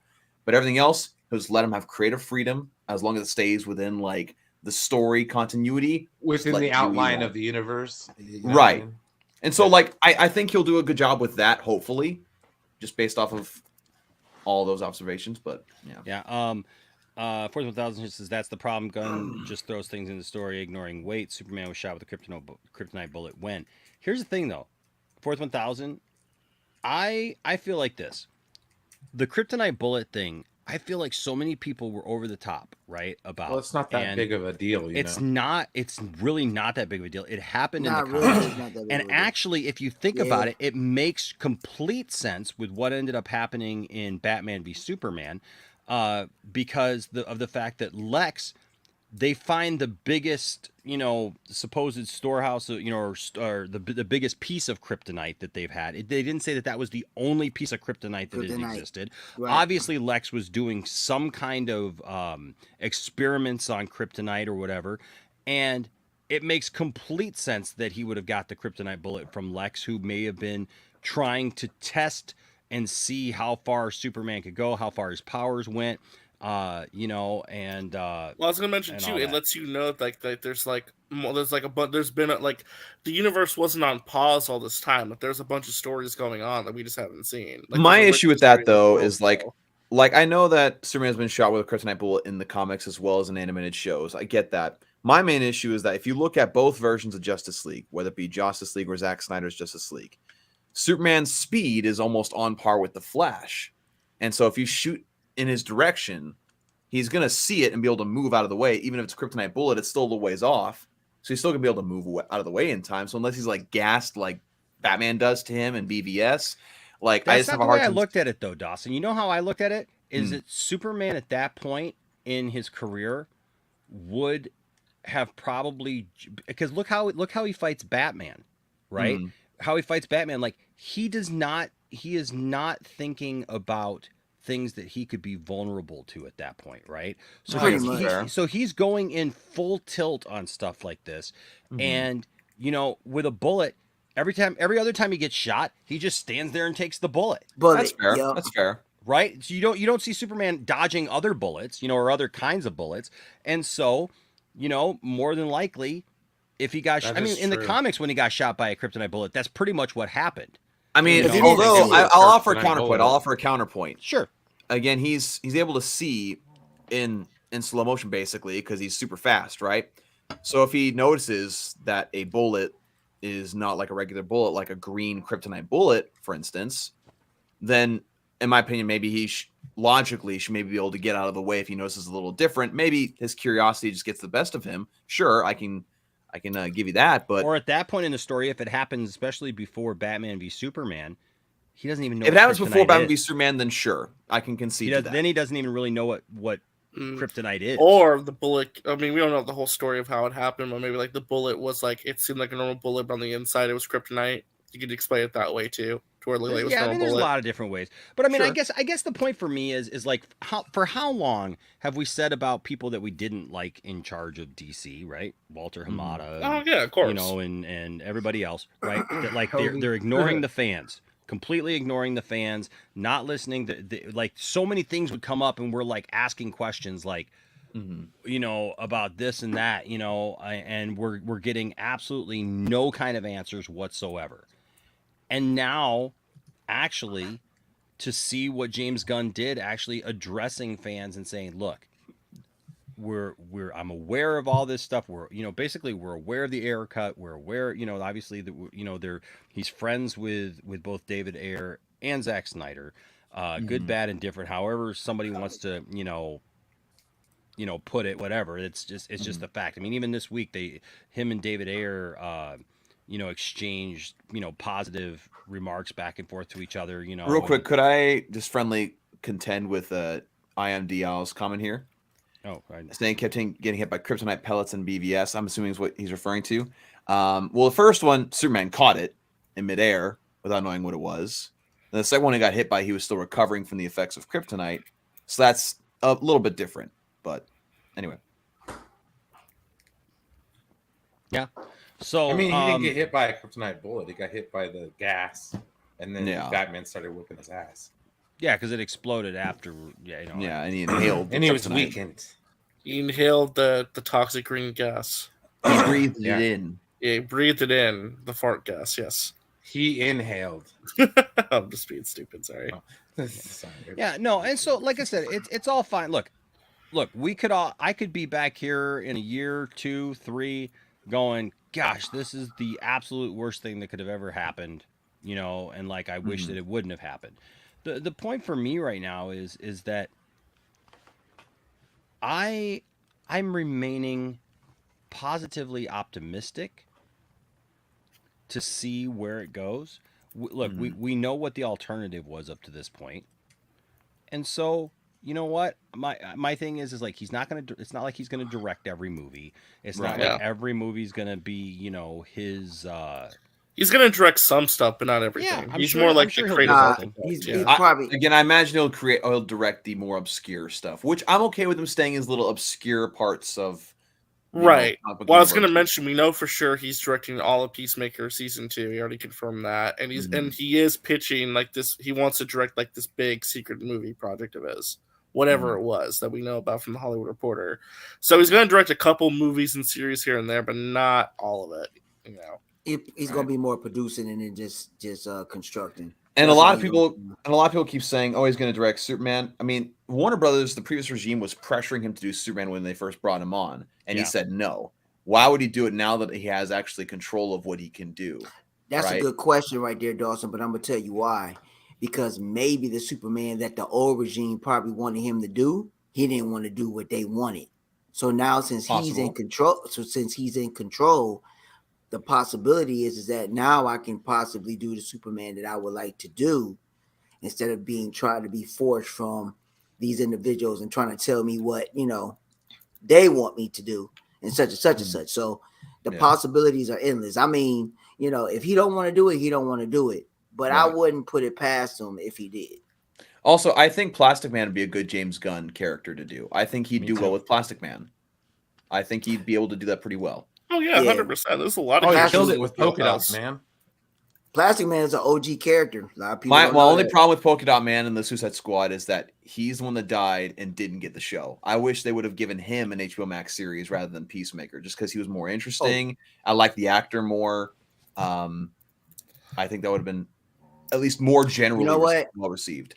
You got a point there because he did. He'll be back. Because I would like to see I would have liked to see Polka Dot Man's backstory, the situation with his mom. That would have been interesting. That's the thing, with his mom. Plus, like maybe like a prequel to where him and his siblings get experimented on with Star Labs. I've been down to see that. But as long as James Gunn, in my opinion, doesn't touch Superman, Batman and Wonder Woman, of course, I think I'll be fine as long as it doesn't touch the Trinity, because I just don't think that his style meshes well with the Trinity characters. I just really don't. I mean, he could produce them like he produced Brightburn, which is a very serious, dark twist in the Superman story. Right. But as long as he's not directing, I think I'll be more okay with. I'll be honest. I would be Give shocked. him a shot, man. No, I'm just gonna be honest. Like, I would be shocked, like, because if James Gunn would have had his way, he would have had all those actors show up in the Peacemaker finale. Everybody. But obviously that couldn't happen because of just the corporate politics at the time. Yeah. I would be shocked if he didn't at least at some point direct a scene with those actors playing those characters. Well, I'm not saying don't direct a scene. I'm just saying like a solo movie or a movie where they're like trying to convey like more interesting and serious stories. Because like, again, I'm sure as a creator, James Gunn is capable of that. But like at the same time, I'm just not a fan of his style when he's just in general. Well, and I think that's the good thing about James Gunn too, is that I think he understands his abilities as a filmmaker, understands what he likes to do and what works best with his efforts. But I also think that he's the good kind of guy who knows how to collaborate very well with other people. Like I think he knows very much, like, whether people like him or not, he is really well liked in the industry by actors and creatives. So I think he's going to be able to bring people into the fold. I mean, I think he was talking just today in that Zoom call, him and Peter Safran, saying like they're making like a Bible right now for the DC universe, and they're also working with a writer's room to like plan out the next 8 to 10 years of stories. That was something that I suggested too, pertaining to the comics and to the characters. DC needs to make a DC Bible, where for people that don't understand what a DC Bible is, you're going to take all the characters that already have been written and they have a foundation. You have to stick to that foundation of that character. You can't change it. You can change like certain, not the character itself, but you can change situations, write certain situations. But as the character and who they represent and who they are, you can't change it. So if they do a Bible and they present it to all the creators, the writers, the directors, or so forth, whatever it is that they do, they have to go by the character, and then you have to go between those lines with the characters and then fit it. So I agree with that, with the Bible thing. I really the thing that's good. The thing for me though is like, no matter like, I can reason out my mind how like, oh well, they're gonna like work together, make a cohesive universe and all that. I think regardless, my mind's still gonna like dwell on what we originally were supposed to get. So I think for me, like obviously I'll go and watch these other movies because obviously I commentate on these things, but I think my energy and interest will more so be invested in Matt Reeves' The Batman world with the villains, the Batman sequel. It's going to be coming out in a couple of years. That's where my interest is going to be mostly placed when it comes to DC, because that seems more interesting to me. It's a fresh new take, and it doesn't feel like a picking up the pieces and see what still fits type of situation that you have with the regular DCU. Right. Well, I was going to say, like, what I think is going to be really interesting, because, like, my heart as a DC fan has room for both Matt Reeves and whatever they're doing with DCU. But I think what's really exciting, if you think about it, is that while, yes, they did inherit a lot of projects that have to get released next year, like Aquaman 2, Shazam 2, Blue Beetle, and The Flash. Yeah. I think that with The Flash, Aquaman, that is the perfect opportunity for them to be like, let's wrap up the current story or do whatever we need to do in this movie. And then whatever the ending is, which everyone seems to think is probably going to be like setting up some kind of timeline reset, take that opportunity to be like, okay, we finished our current story. Let's move in a brand new direction, clean slate with the same actors, same characters. Let's go in a new direction. I think that can be like a good jumping on point for a lot of people. And for a lot of people, sure, really like what they're hearing from Flash. So yeah, and I'm not gonna like bash what comes next. Like honestly, I'll probably be like kind of emotionally checked out for most of it. But like if it works for other people with this new thing that kicks off, sure, great. Again, I'll watch it just to like commentate on it and see the quality of the productions. But you know that like if people get emotionally invested in it, cool. That's great. Let that continue. I got Matt Reeves Batman. I got the Joker stuff. That's great. I mean, because I think that's going to be. Well, see, here's the thing. I think that's going to be one of the brilliant points of easy killer. Damn. Whoa. I think it's going to be one of the brilliant points of all this is that there's going to be DC for everyone. Okay. And I think we all are going to have to look where I tell people, like, look, I love what Zack did, because that has been my favorite interpretation of these characters. That has been my favorite look at these characters. This is how I feel these characters should be portrayed.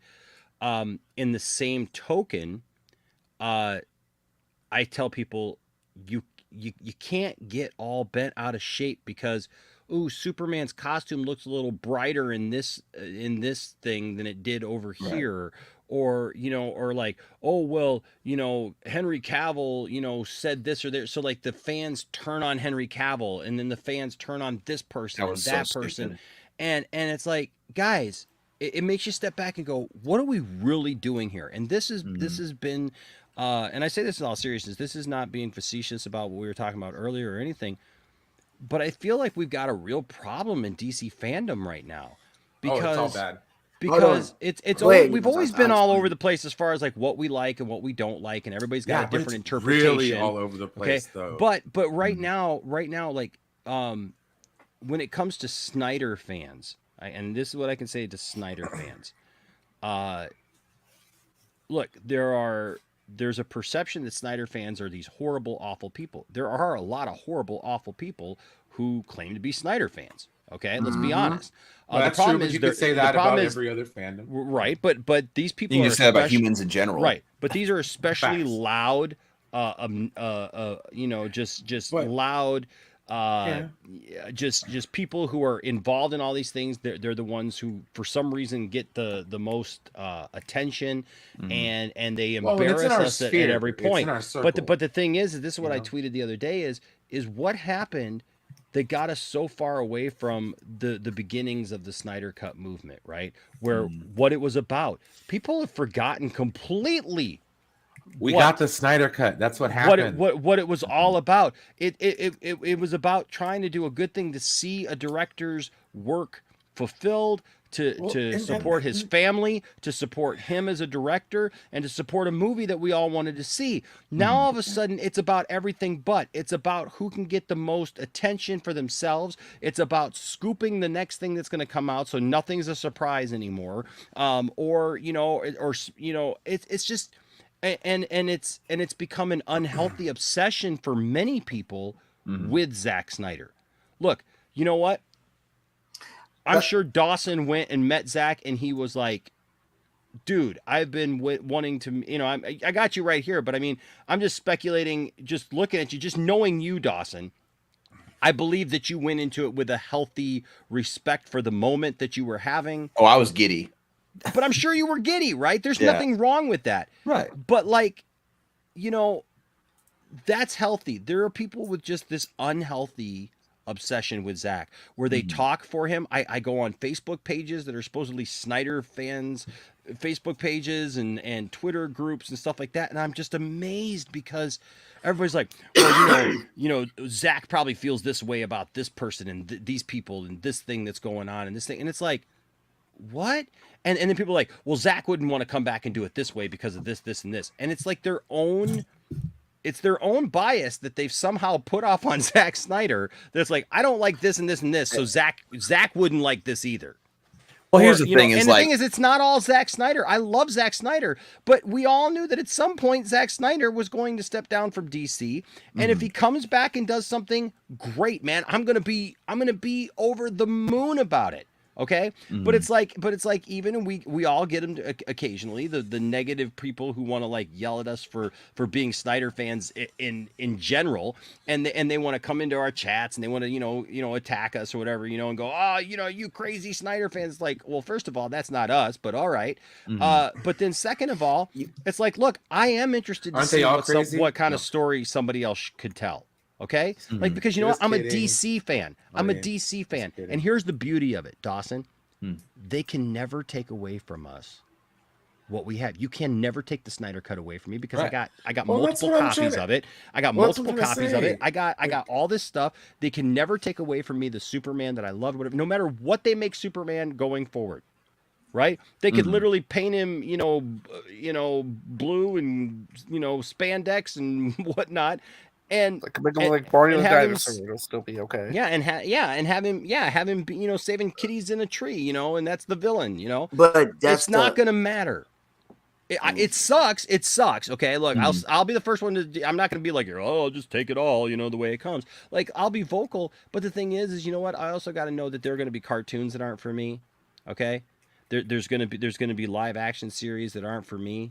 Right? There's going to be things that sometimes I'm just not going to like because I'm not going to like the tone of it, or I'm not going to like the look of it. It's a thing with pop culture is that it's so rich of content that you can, if one thing doesn't vibe with you, you can go to something else. Like, for instance, the past couple of like DC movies, aside from the Batman, I haven't necessarily vibed with. Of course, obviously the Snyder Cut was one of the ones I vibed with, but with that, and also with Marvel, like Thor: Love and Thunder came out, and I felt I didn't like that at all. I felt very bitter taste in my mouth. And so like with that though, is that with this stuff, if the movies aren't working for you, you can go find comics that work for you.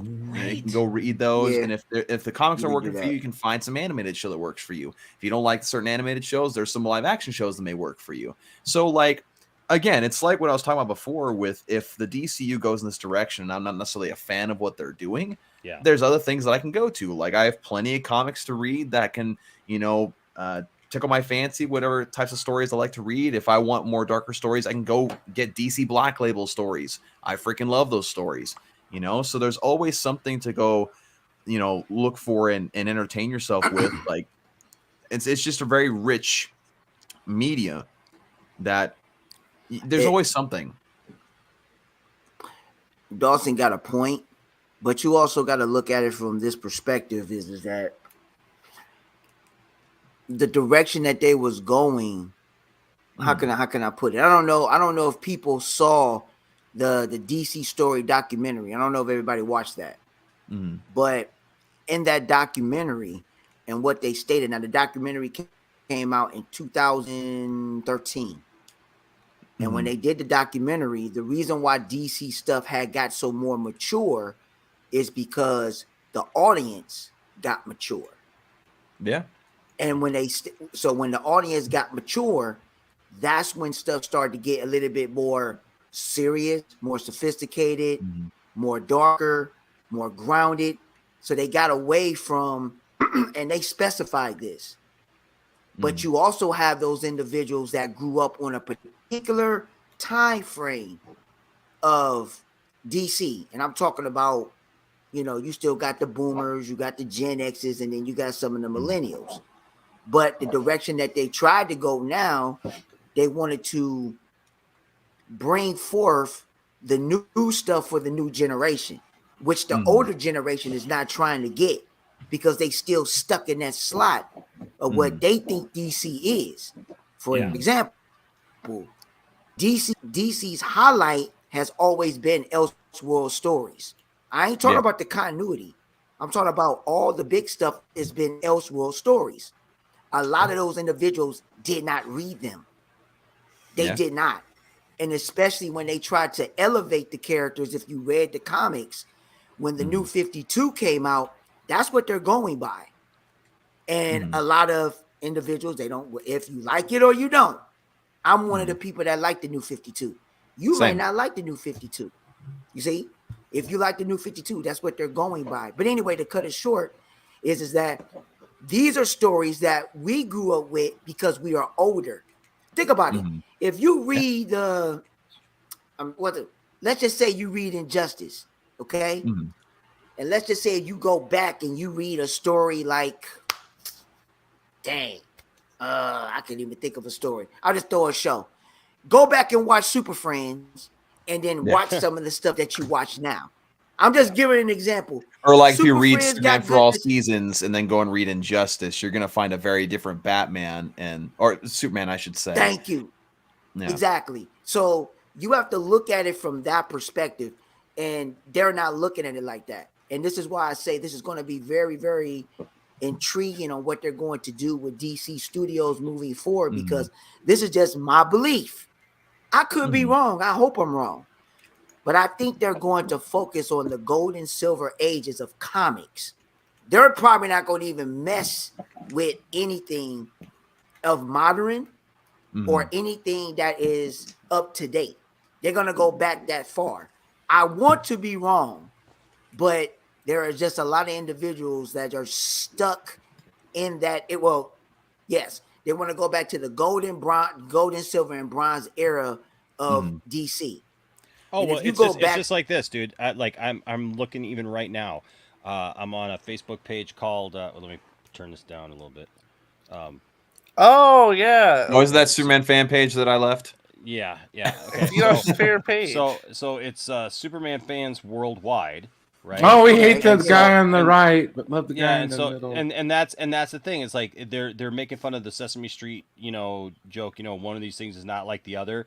So they're like talking about all these suits and stuff. Like, oh, what about all these suits, right? One of these suits, right? And then the first comment down there is the suit on the right isn't a Superman's costume. Oh my gosh! There you go. So that's the problem. Is like, listen, fans need to just get over themselves. Honestly, we all have to. We all are going to have have some give and take, and that look. Well, that's no one's going to fine. get what they want 100%. No. And also, like, one thing I always go back to when we're talking about this kind of thing is the old phrase from Socrates that you learn in any philosophy class. Yes. It's the phrase, I know that I know nothing. And all these freaking people all over the place act like they know so freaking much, whether it's scoopers, whether it's people who say that their claim or their opinion on a superhero character is the most valid.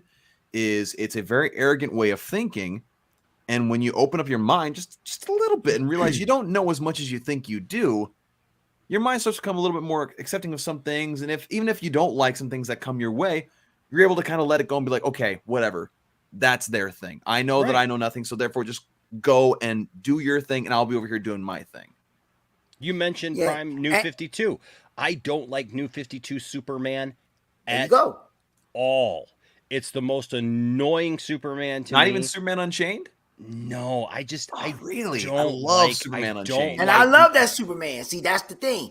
And this, and that's fine. But I'm not going to come at you. that. I'm not going to come at you and say, "Oh, you're an idiot." That's and I respect that. I respect that. But it does. Where's the fun in that? Right. But no, the clicks, rage clicks. Right. But that's the thing, man. It's like I get it when somebody's just like, hey, this is what I like, and that's fine. Like what you like. But we have to stop with this nonsense of like, oh, I know more than you. You don't know Superman at all. You don't know Batman at all. How many times have we heard Zack Snyder doesn't know these characters at all? Yet Zack Snyder is probably giving us the most comic accurate depictions of these characters. I think it's where DC's in such a unique position as like a IP. It's been around for so long. It's like it's multi-generational. Yeah. So you have a lot of older and younger generations kind of clashing on like what these characters are because like they're constantly changing. There's no real consistency in media. It's like, well, what is like that's one of the benefits that like I think Williams talked about this too. Like with Marvel, it's that like with the character like Ant-Man or Captain Marvel or the Guardians of the Galaxy, like that was like their very first jump into that like that live action media. There's no like standard of like, well, what was it in the past? It's like that's what it is for a lot of people. Another thing with that too is you mentioned the long amount of years these characters have existed. Whenever someone says like, "Oh, well, that's not like Batman, that's not Superman," whatever it is, I look at them and I think to myself, have you read the different ages of Batman? Have you read different Elseworld stories? Have you read all the stories that encompass the character of Batman? Yes. I guarantee you have not, because if you did, you wouldn't be saying these kind of things because you'd recognize there have been hundreds and hundreds of writers for each of these characters for hundreds and hundreds of different stories where the character has different types of personalities, different costumes, different ways of thinking, and so many different things about these characters to where it's impossible to say, oh, that's not Batman, because guess what? These directors and writers, they did the research on the versions that they grew up liking, that they grew up enjoying, and therefore put to screen what they thought Batman was, or Superman, or whichever character you want to replace that with. Yeah. Now I would say this to piggyback, just my last thing, because I was saying something. Oh, I'm sorry. Go ahead. Yeah, I was saying something, and everybody. So I'll just get into my last point. Was that people have to understand is that it's evolution, and things are going to change. It's just that people are not trying to accept it at this point. And again, this is a perfect example. It's going back the same thing that happened 20-something years ago. And I discussed this plenty of times, is that this is where I say people's brains is just not calculating. John Byrne, and they basically said this verbatim on the newscast. When John Byrne redid Superman back in 1986 for the Man of Steel miniseries, back at that time, okay, what did they say verbatim? If you don't know, he said this, and this is exactly what he said, and this is what DC said. The fans started getting disinterested in Superman because they said that he was not relatable because he was too OP. So when they rewritten him, and when you read that book, it's a fantastic 6 miniseries book. He put him down to a ground level to humanize him. He was still Clark Kent, but it made more sense. And then you had people complain, but like, well, that's not him. I'm like, but you was complaining. Also, another thing is a lot of people just don't understand comic history either. Like, for instance, I just reread through the first appearance of Batman ever in a comic in Detective Comics number 27, I think. Yeah. And he literally disposes of the bad guy by punching him into a vat of acid. And people try to say like, "Oh, Batman's never killed in his history ever," and I was like, dude, how many times have we shown the comic of like Batman snapping a guy's neck, or like shooting the dude, just absolutely flat out shooting? I mean, let's go back to Superman's past. Superman literally goes and beats up a wife beater, like a guy who's beating his wife. Also, the Action Comics cover where he's holding the car, he's not saving the car. He's wrecking it. He's destroying it because criminals are trying to drive away with someone that they kidnapped. That is the most. It's the most misunderstood cover in the history, Dawson, of Superman. I have this book of Superman during the war years, during like the 40s. There are several times. There's one story where he's trying to take down these bad guys who had taken a plane, and he chucks one bad guy out the window. Yeah, he'll throw him out. Like, he went at super speed and saved the guy. Yeah, okay. Well, like, it just shows that like these people just don't know comic history, and they but Dawson, you bring up, I've brought this same exact point up many times, because every time we see that scene now, right? We saw it in Superman Returns. What is he doing? He's saving somebody and putting the car down gently, right? And then we saw it in in Lois and Superman, the first season, right? And everybody's like, oh, this is what Superman should be. Look, getting back to his roots. No, like he's saving a PT Cruiser and he puts it down, and and everything like that. You're missing the point. Like you said, Dawson, on that first cover, he is smashing the car. He's not saving the car. He's smashing it, and people are running in terror away from Superman. I mean, the one guy in front of Superman is just like, oh my god. Right. Thank you. And and then I mean, like, look, and not everything is necessarily good. I mean, Superman like bends one girl over his knee and gives her a spanking. Yeah, that's 1930s for you. And this is another thing. This is another thing too. Just like with Wonder Woman, you don't hear everybody tripping about Wonder Woman because they don't know the history. If you're a real aficionado like myself, people are going by the movies and what they see. They have no idea. Diana and the Amazons I'm not gonna cuss. They are, you think, man, oh my God. Read the new books. The Amazons are ruthless. Yes. Okay? They're warriors. They are ruthless. They are warriors. And this is the one that a lot of people don't like. And I wish if they put this in the movies, you think they're gonna flip out? They probably wouldn't put it in there. But the Amazons, because when they recreated the story, they would find sailors overseas. Yeah. They would rape them, get impregnated, and kill them. They would toss them overboard and kill them. People don't know that. No, dude. Now she fights the villains with love. And just a lasso. And it's also like my other big problem is that, look, I really enjoy the Dark Knight trilogy, more so the first two movies. But a big problem with comic book conversation comes from that trilogy. Yes. Because especially when it comes to the conversation about Batman, because people say, oh, that trilogy nailed the whole Batman doesn't kill thing perfectly. It's like, yes, it was a good interpretation of a specific type of Batman, which, yes, it does tend to culminate in the general versions of Batman through continuity. Sure.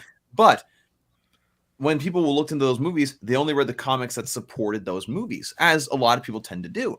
But if you read a lot more of this stuff, a lot more of Batman lore, you realize Batman has a whole range of things. That's why I hate the conversation of should Batman kill or not.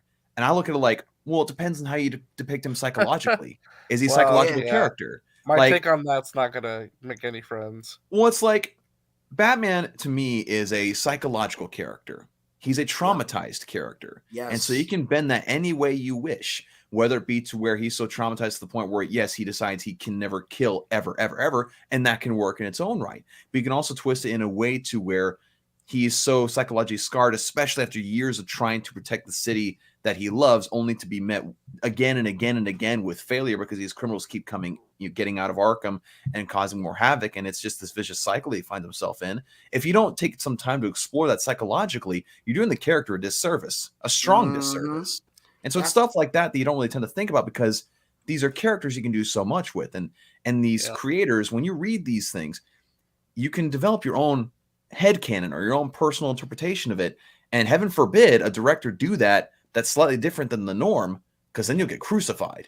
Well, unfortunately, the Dark Knight trilogy did for Batman what Christopher Reeves did for Superman. It's the most mainstream version. It froze a character. And I will say this, look, Batman Begins for me was a phenomenal movie. Agreed. I love Batman Begins more than I love The Dark Knight. Agreed.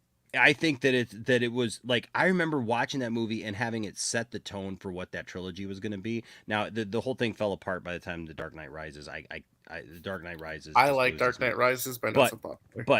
But that's for me, right? But the thing is that man, that Batman Begins was just so great, and I really like the Dark Knight. But it's the same argument when it comes to Superman with Christopher Reeve. I see all these people hearkening back to Christopher Reeve or hearkening back now to Christian Bale. And if a new Batman's not exactly like that, it's not the character to that. Yeah, it's not the character. It's like you realize, and it goes actually with Draga's thing here, even about Zack, right? That fans need to understand that DC is bigger than Zack. It's been here before him, and it's going to be around long after. And yes, Draga, you're right, and that's the exact same thing about these interpretations of Batman, Superman, Wonder Woman. Well, that's whatever. what I was going to mention. It's not always going to be just one way, and no, the Dark Knight was not the definitive Batman. Right. It was a great version of a Batman story that was told. And Batman is much deeper than that. And no, Batman doesn't just have a blanket no-kill rule, because history tells us different. And getting mad at... I've seen people this week get mad. I mean, it's not just this week, but I mean, this week especially, I've seen several of these people who've attacked Zack and different things that I've seen online about Batman and about Superman, that he doesn't understand these characters, that like Batman has a no-kill rule. It's like he's just allowing them to murder people. Well, first of all, if you watch Batman v Superman, Batman's not out murdering anybody. Yes, he is branding people, and that's a weird place to go, but you know what? There's a reason for his madness, and it's the point in which he is being portrayed, and people are like, well, he shouldn't have had a Batman at the end of his career. Well, I know, should he have just made the same Batman that we all had already seen? I mean, they were Batman at the height of his career. They were coming off the end of the Dark Knight trilogy. Right. So like, should we just get the same thing regurgitated over and over and over again? No, he tried to do something different. If you don't like it, it's fine, but you can't just say that, no, he doesn't know the character, he doesn't know, because obviously this is a version of the character that Zack put together from different sources. And then when it comes to Superman, this idea that Christopher Reeve is just the end all be all. Look, I'll tell you this, man.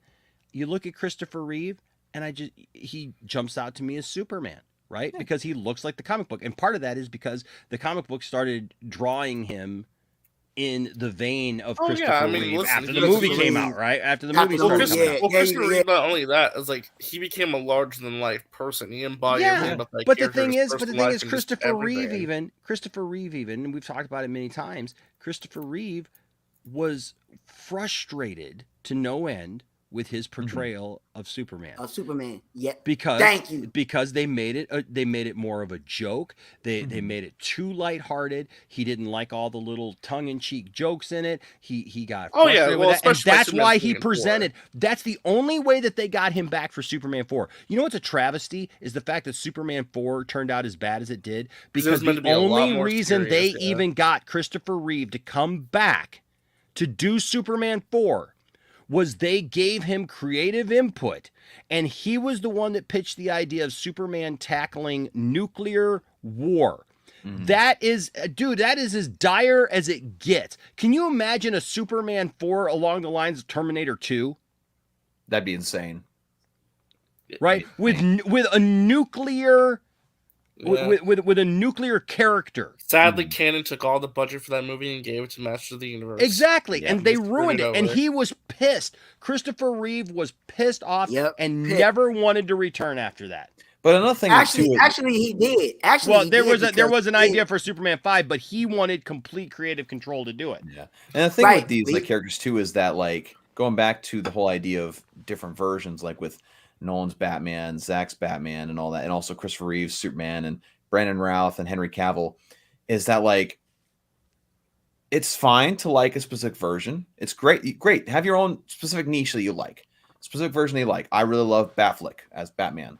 Yep, but also, I think you have to have a certain open-mindedness. Like, for me, being a diehard Batfleck fan, if I was just so single-minded, I should have hated Robert Pattinson's Batman movie. I loved the Batman. I loved that movie. Guess what? Because I have read the comics and know the different versions, and I know what they were going for in the Batman. I know what they're going for in Zack Snyder's Batman in BVS, especially the Ultimate Edition. Yeah, that's what I was going to mention too. Like, just for myself, like, this is my Batman doesn't murder people in BVS. Batman murders people in Batman Returns. Oh yes, Batman Returns. In Batman Returns, Batman straight up murders people. In Batman '89, Batman straight up murders people. Oh yeah. Like, you don't put a bomb down somebody's pants and that doesn't murder them. Like, you know what I mean? Like, we also murder is systematically knowing exactly what you're doing to kill somebody. Batman is literally in a fight for his life in the warehouse, and he's got people shooting guns at him, and they've got grenades, and they've got weapons, and they're stabbing him, and they're doing all kinds of things, and he's fighting for his life against all these people. And yeah, people die because he grabs an arm that's attached to a gun and aims it at another guy to protect his own life, to dwindle the numbers down. But let's not act let's not act like he's just like, oh, I'm going to take this gun because it's the easy way out, and take this gun away from a guy, which he could have disarmed any of those guys at any time and taken a gun away and just like shot up all of them. He doesn't do that and just murder him. Well, but also, here's the thing here. Here's the thing with this. One thing that people always overlook. Okay, go ahead. No, I was going to say the only reason why people say that Batman doesn't have a no-kill rule, right after the movie, the Batman '89, what came out in the late 90s and it stayed on for about 10 years? The Batman animated series. That's what they're going by. They're not going by books or anything else. They're going by the animated series. That's what they have. That's what they get it from. Go ahead, Dawson. That's what I'm going to say. Another thing, too, one scene that people always tend to overlook in Batman '89, and again, we're not pointing these out to say that these other versions are bad. We're pointing these out to say that there's hypocrisy about this conversation. In Batman '89, there are Joker goons in Axis Chemicals, dozens of them. Batman's Batmobile drives into the chemical plant, drops bombs with people right near the car, and blows up the entire building. Like, if you have a problem with Batfleck's Batman killing people in BVS, you should absolutely also hate Batman '89. I'm not saying you should, but I'm just saying if you're going to be consistent, that's what you should be. Now, and no, that's not the definition of murder. Fourth 1000, Fourth 1000 knows I love him. But you're wrong, because I can actually show you right now the definition of murder is actually the unlawful. Oh, it's not pulled up because StreamYard's doing the weird thing. There we go. It is the unlawful premeditated killing of one human being by another, or to kill someone unlawfully and with premeditation. Premeditation. Yeah, murder and killing are different things. Yeah, it is not to just kill somebody in general. It's not just simply taking a life. There are things like manslaughter. There's vehicular manslaughter, which Batman creates a lot of in the Batman movie. And most Batman movies. Well, I was gonna jump in before I forget, like, because I actually am one of the people who I like the no-kill rule personally in Batman stories. That's just me. But here's the thing, right? I recognize, like, for example, like, my favorite Batman story, like, one of my favorites is Under the Red Hood, right? And I feel like if you have a Batman that's going around killing people, you kind of limit your storytelling potential, because that means a story like that really can't happen. But here's the thing, though, right? When it comes to the Ben Affleck thing, I recognize that Zack was telling a very specific story, very much an Elseworld story, where it was a Batman at the end of his career who had been pushed to that edge to the death of Robin. It's a very specific version of Batman. Mm-hmm. So even though I have my preference for Batman stories and what I like, and what I like, I like the animated series, I like the Arkham games, I like that kind of Batman. Yeah. Even though I have my preferences, I can respect the fact that it's a filmmaker specific vision for that character. It doesn't mean like I write off or dismiss it. It's just like, hey, he's doing something very specific with this character and with the story because it's basically his interpretation. It's an Elseworlds kind of narrative in a way. And that's kind of like my thing too, is like, you can have a no kill rule centric story and written well, it can be fascinating. Like Under the Red Hood is a great example of that. You can have a story that centers around that concept and you can make it very fascinating and intriguing, but you can also do a similar thing, like you just pointed out, with a Batman who's lost his way, who's psychologically broken. Right, and that's what Zack was going for, yeah. Right, and you can have those different stories and it can still be Batman. What's up, Rhea? Love you, Rhea. Thank you. Yeah, like I said, I have my preference. I prefer the note. Like, for example, I think that, like, the Robert Pattinson Batman movie that just came out is probably my favorite Batman, or at least it's up there with Christian Bale personally, because I feel like it's more representative of like the modern comics that I've grown reading. And it's a great Batman. Yeah. And it's a great Batman. I think like it embraces Batfleck that. Doesn't bring guns though. Well, he has it on the plane and on the Batmobile, but every Batmobile. Batman's always had True. That's a good point. Machine guns on the every Batmobile has guns on it, except even the even the 60s one had guns on it. Well, yeah, but the movies too, like up until I would say, like even Christian Bale, you could argue he did kill kind of Two-Face. You could argue that because he pushed him off. Like it's the only one we actually ever saw him quote unquote kill. The only Batman movie that actually tried to like develop the narrative and the technology around the no kill rule was the Robert Pattinson movie. Like they really made an emphasis on like the kid, except like, for the car chase aspect. scene. But that's I'm not going to get into that. It's mostly Penguin, but that's another conversation of the day. But it is. It's about half and half. It's about half and half. I just rewatched it the other day. It's kind of half and half. Again, I just asked the question: if you're chasing somebody, there's only one reason why you would chase somebody. Well, you know, Penguin should stop. That's they're trying to get away. You know, right? Yeah, but that's the thing. That's another thing that people don't get just in the Rose Gallery with Batman just as a whole. Did Batman kill people in the Batman? I've seen it once, so I gotta watch it again. I watched it on the plane ride home from LA, and wait a second. Still a great movie. Still fantastic movie. I love it. Let's see. It says concentrate and ask again. See, even it doesn't want. You weren't focused. Okay, here we go. Oh, Magic 8 Ball. By the way, you all have access to the Magic 8 Ball. Remember, if you give a super chat, you can ask the Magic 8 Ball any question you'd like. Oh, Magic 8 Ball. Is the Batman guilty of vehicular manslaughter in the movie The Batman?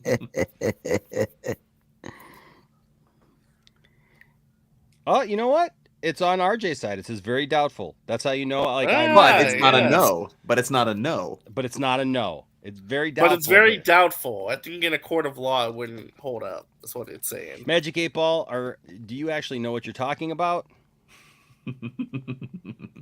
Ask again later. See? So there you go. It's not sure of itself. Okay, so we've had a great discussion about that. But, okay. Yeah. I do want to get to this, though, before I'm done. And that is Jason Momoa.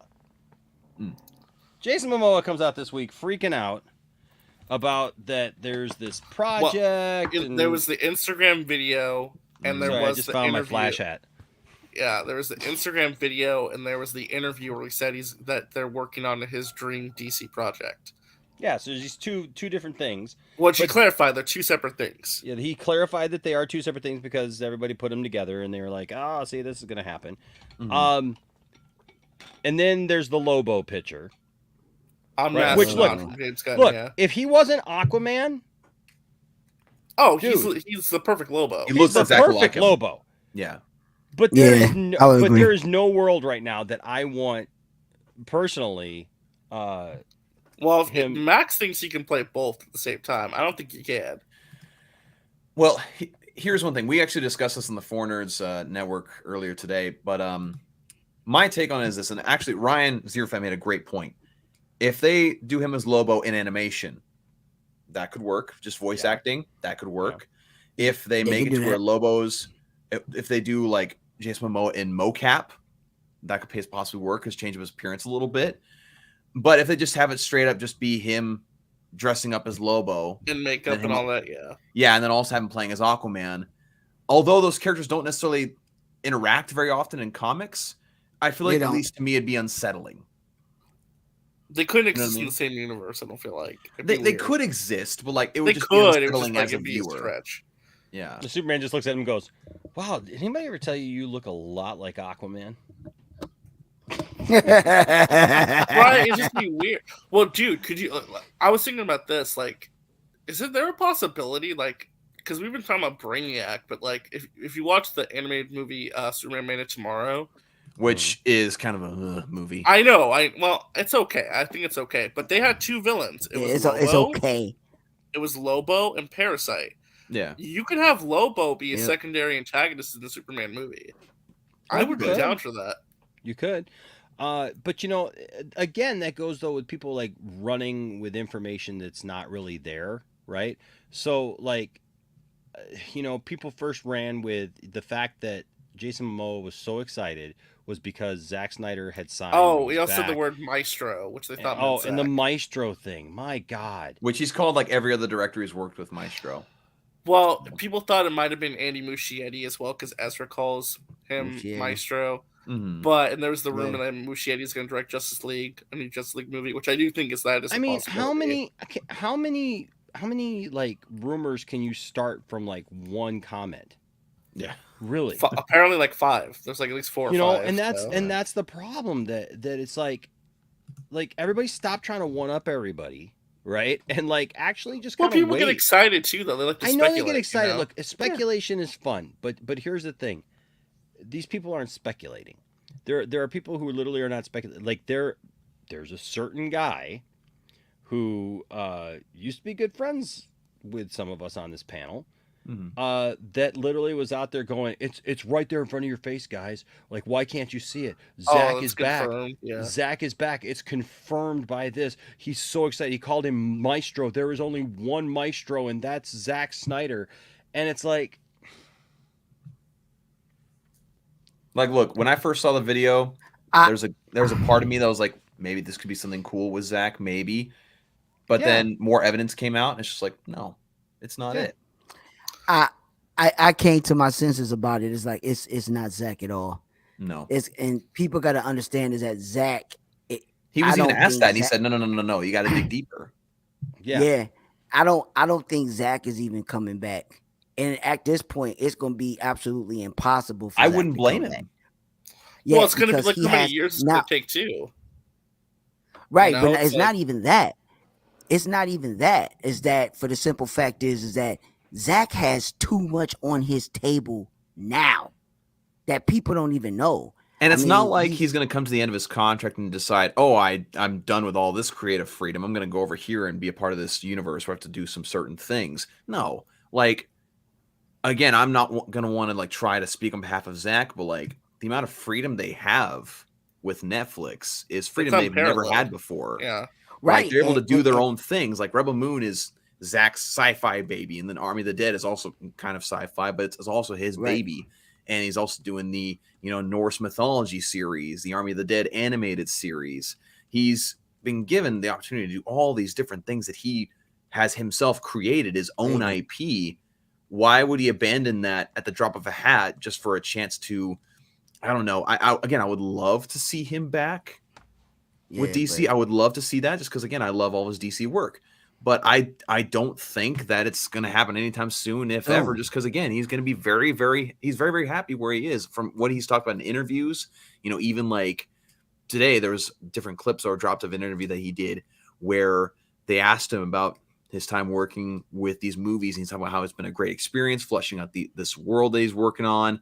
And then they even asked him, like, hey, has Warner Bros. Called you? He says, well, no, Warner Bros. Hasn't called me. I hope they make good movies. I hope they do well with what they're doing. I haven't gotten any calls, right. So there's a lot of things. Dawson, that means that he signed an NDA in this line. He's doing Andrew Garfield. So, like, look, there are some situations where that is the case, right? Because actors and directors are basically paid to lie on a daily basis. We do know this. So there's an angle that you can't necessarily disprove, but it's not necessarily an angle that I believe in this case. Like other times, like for instance, when Zack was building up to Zack Snyder's Justice League, he was always very coy. When they asked him about things, he's always very coy, always very much like try to like change things up and try to be a little deceptive. Nowadays, it just seems like, well, you know, they haven't called me. I'm doing my own thing. Netflix is giving me all this opportunity, and it's fun. I wish the best for him. And it sounds, again, I don't want to try to speak for him, but it sounds very genuine, you know? So I think the most that we'll ever get from him with DC is just being a producer on some projects that are attached to characters he helps build out for the DCU. No, Dawson, no. If he does not come back, if he does not come back and direct every single DC movie from here on out, I will not be happy and I will not accept it. He cannot just produce it. He must write them. He must see his final vision through, and he must continue on with these characters. Otherwise, they are not his characters. And that, honest to God, is something that I saw today in a post from someone. No. But Enosh, let me say yes, this. sir. So let me say this. I'll say this before I jet. And people have to look at this for what it's worth, because there's, like I said, there's a lot of things. And Dawson basically pinpointed, but say this, but people got to realize is this. This is what Zack has on his plate. He's doing Rebel Moon. And it's not just on his plate. He wants to do it, right? Yeah, thank you. He wants to do it. But then he also in a position where Netflix is going to probably offer him something else. I've been hearing a lot of stuff. It's a possibility it might happen. But these are the movies that he's doing. He still has to do Army of the Dead Las Vegas. He's doing his Twilight of the Gods series that he's getting together. Mm-hmm. He's doing Rebel Moon. Yep. Okay. He still has to do the anime. I don't know if Army of the Dead Las Vegas is going to be animated or it's going to be live action. Too, as I recall, it's animated. It's animated. So out of all that, I know for now, I don't know if he's going to direct the animated or he wrote it. We don't know. But he's still going to have to do that, even though his contract is up next year in June. Okay? Mm-hmm. But that don't mean anything. And this is going to be the kicker that a lot of people fail to realize on what's going on at Netflix. Yeah, that's right. I'm looking at my notes. But you have to understand playing this whole conversation out to get to this point. No. I just want to remember the actual names of the movies. We're all using teleprompters right now at this point. But this is what I want to tell people too, that a lot of people are not really thinking. He is at Netflix, and Netflix has an auteur director at their disposal. Mm-hmm. And what property did Netflix just get? They just announced yesterday. Oh, wasn't that Gears of War? Yes. Oh shoot! And guess who's also Prime? Real quick, who right now is campaigning to star as Marcus Phoenix? Batista, and he's going to get it. He's going to play Marcus Phoenix. And who has Batista worked with just recently?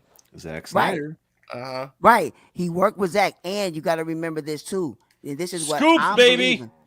No, it ain't a scoop. Heard it here first. It ain't a scoop, but it makes sense. I would not be shocked. Like Gears of War as a franchise, it fits Zack Snyder. It fits Zack Snyder's wheelhouse completely. Now, a lot of people are going to say that he's not going to do Gears of War. Let me lost Film Goblin already. Let me explain something to everybody so you will understand. Zack Snyder is a Gears of War fan. If you don't know this, okay, he's a Gears of War fan, and on top of that.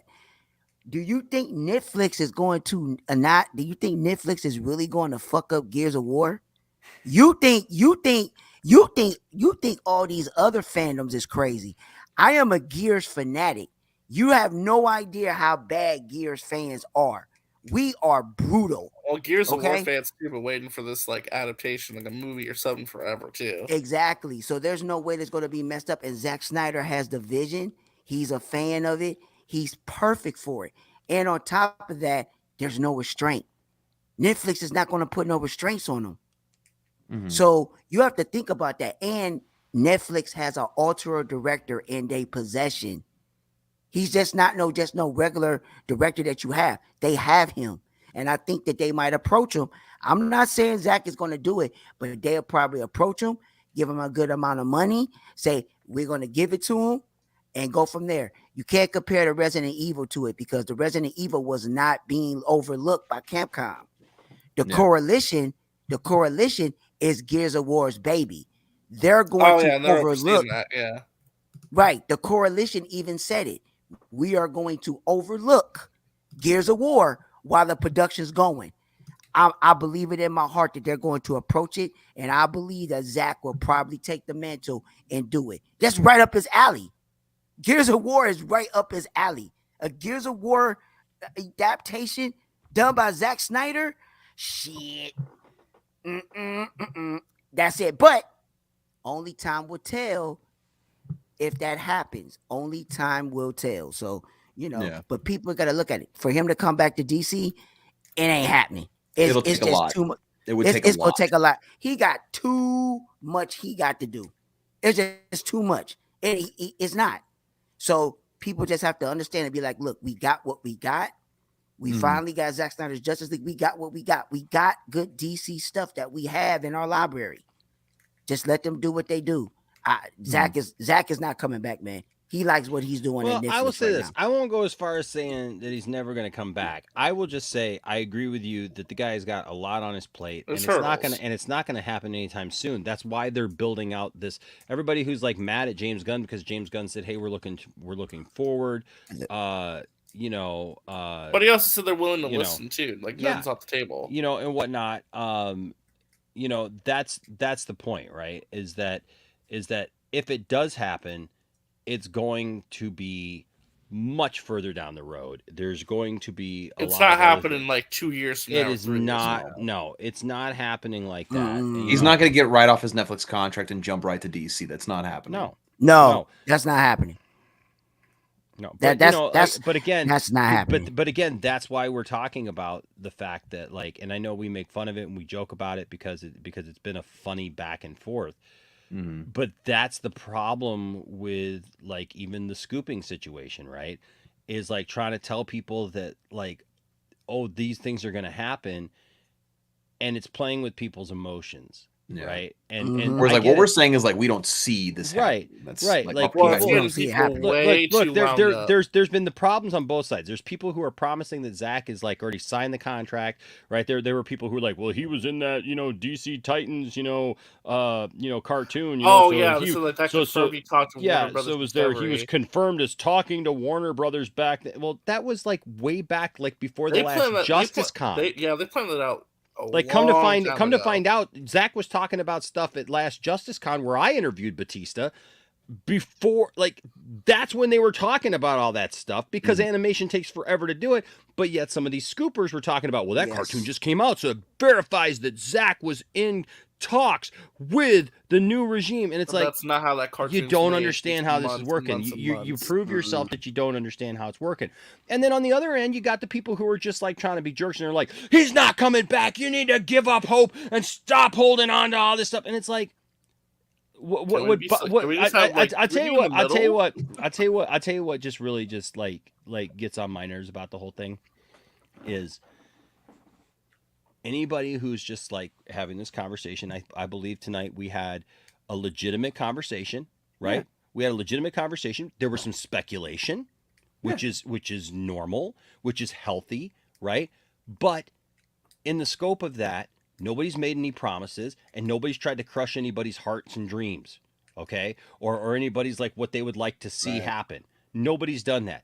If you're on either side of that, promising the world to people when you can't back that up, or trying to crush people's dreams that anything could ever happen where there's no possible way that anything could happen. That's just not true. A lot of people say stuff like that. And then we get stuff Henry Cavill comes back. Well, my thing also Ben Affleck is coming back. Exactly what RJ said about why can't we just meet in the middle? When it comes to basically everything in life, when it comes to conversations about movies, even when it goes to politics or anything like that, the answer is almost always somewhere in the middle. Yes. Almost always. Yeah. I agree. Yep. A little bit of and I want to rephrase what I say. I'm not saying that he's not. There's the possibilities outweigh the probabilities. And it's possible. Fine. Yeah, it's possible that he could come back shortly. But the way that is looking, Now, I will say this: if too you much. think that Joss Whedon's going to come back, Yeah, that man's got other things to worry about before he comes to DC. So, okay. all right. I mean, it's too much, but I got to dip, fellas. Yeah. All right. Thanks, Prime, for being Great here. talk to you as always, man. We're gonna bring this to a close because we got work in the morning. But yeah, no, like that's what I'm about. I just want to have good conversations about it. I just want to talk about the stuff that we love. I think the future's exciting. I think there's a lot of reasons to be hopeful and optimistic. I'm not like doom and gloom yet. Like honestly, I mean, I'm also a James Gunn fan, so that also I like Peter Safran too. That he's done a good job producing the DC movies that he has. Right? Well, there you go. Then exciting stuff for people who are a fan of it like you are, and that's great.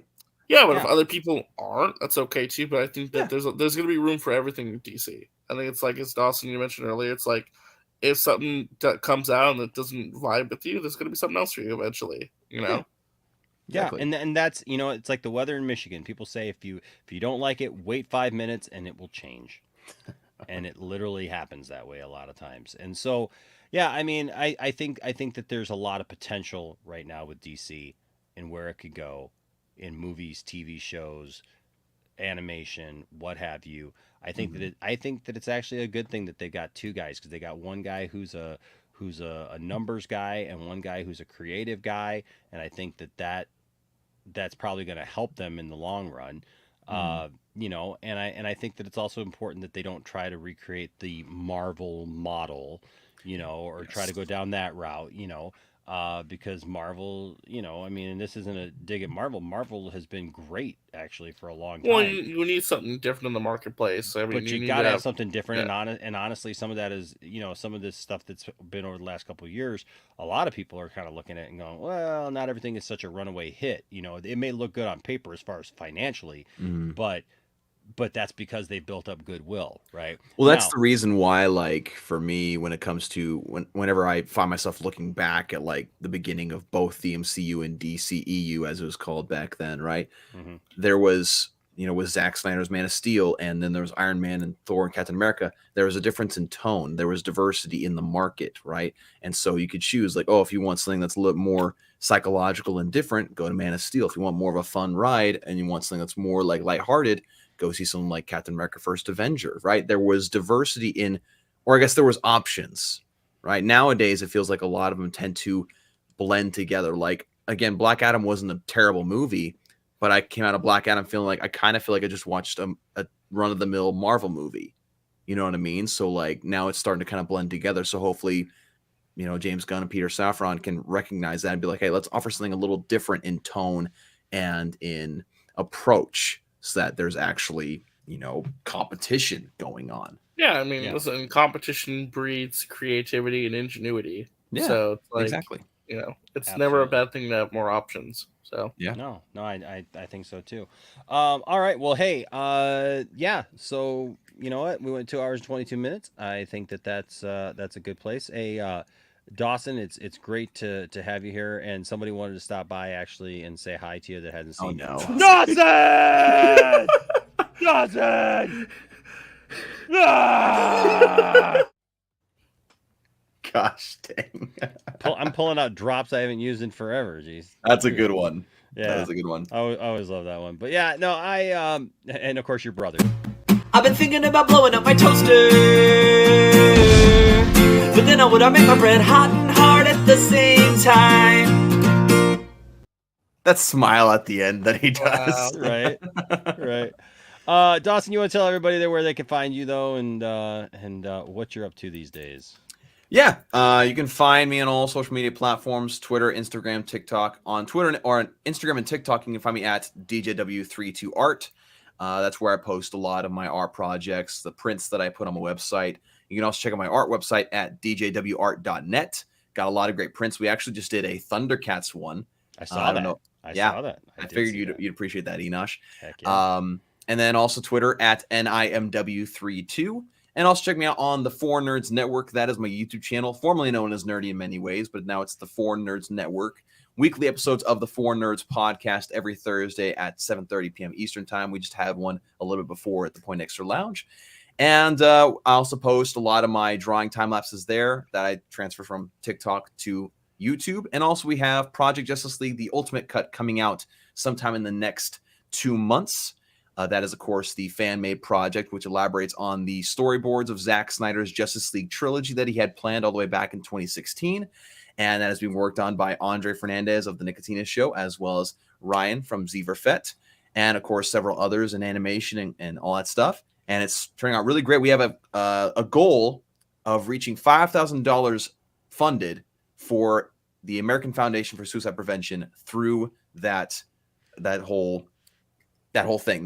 project. Awesome. We're at about $2,300 raised so far, and we hope to get up to $5,000 by the time it's all said and done, and the fan film is posted and all that. It'll all be available on the 4Nerds Network again sometime within the next 1 or 2 months.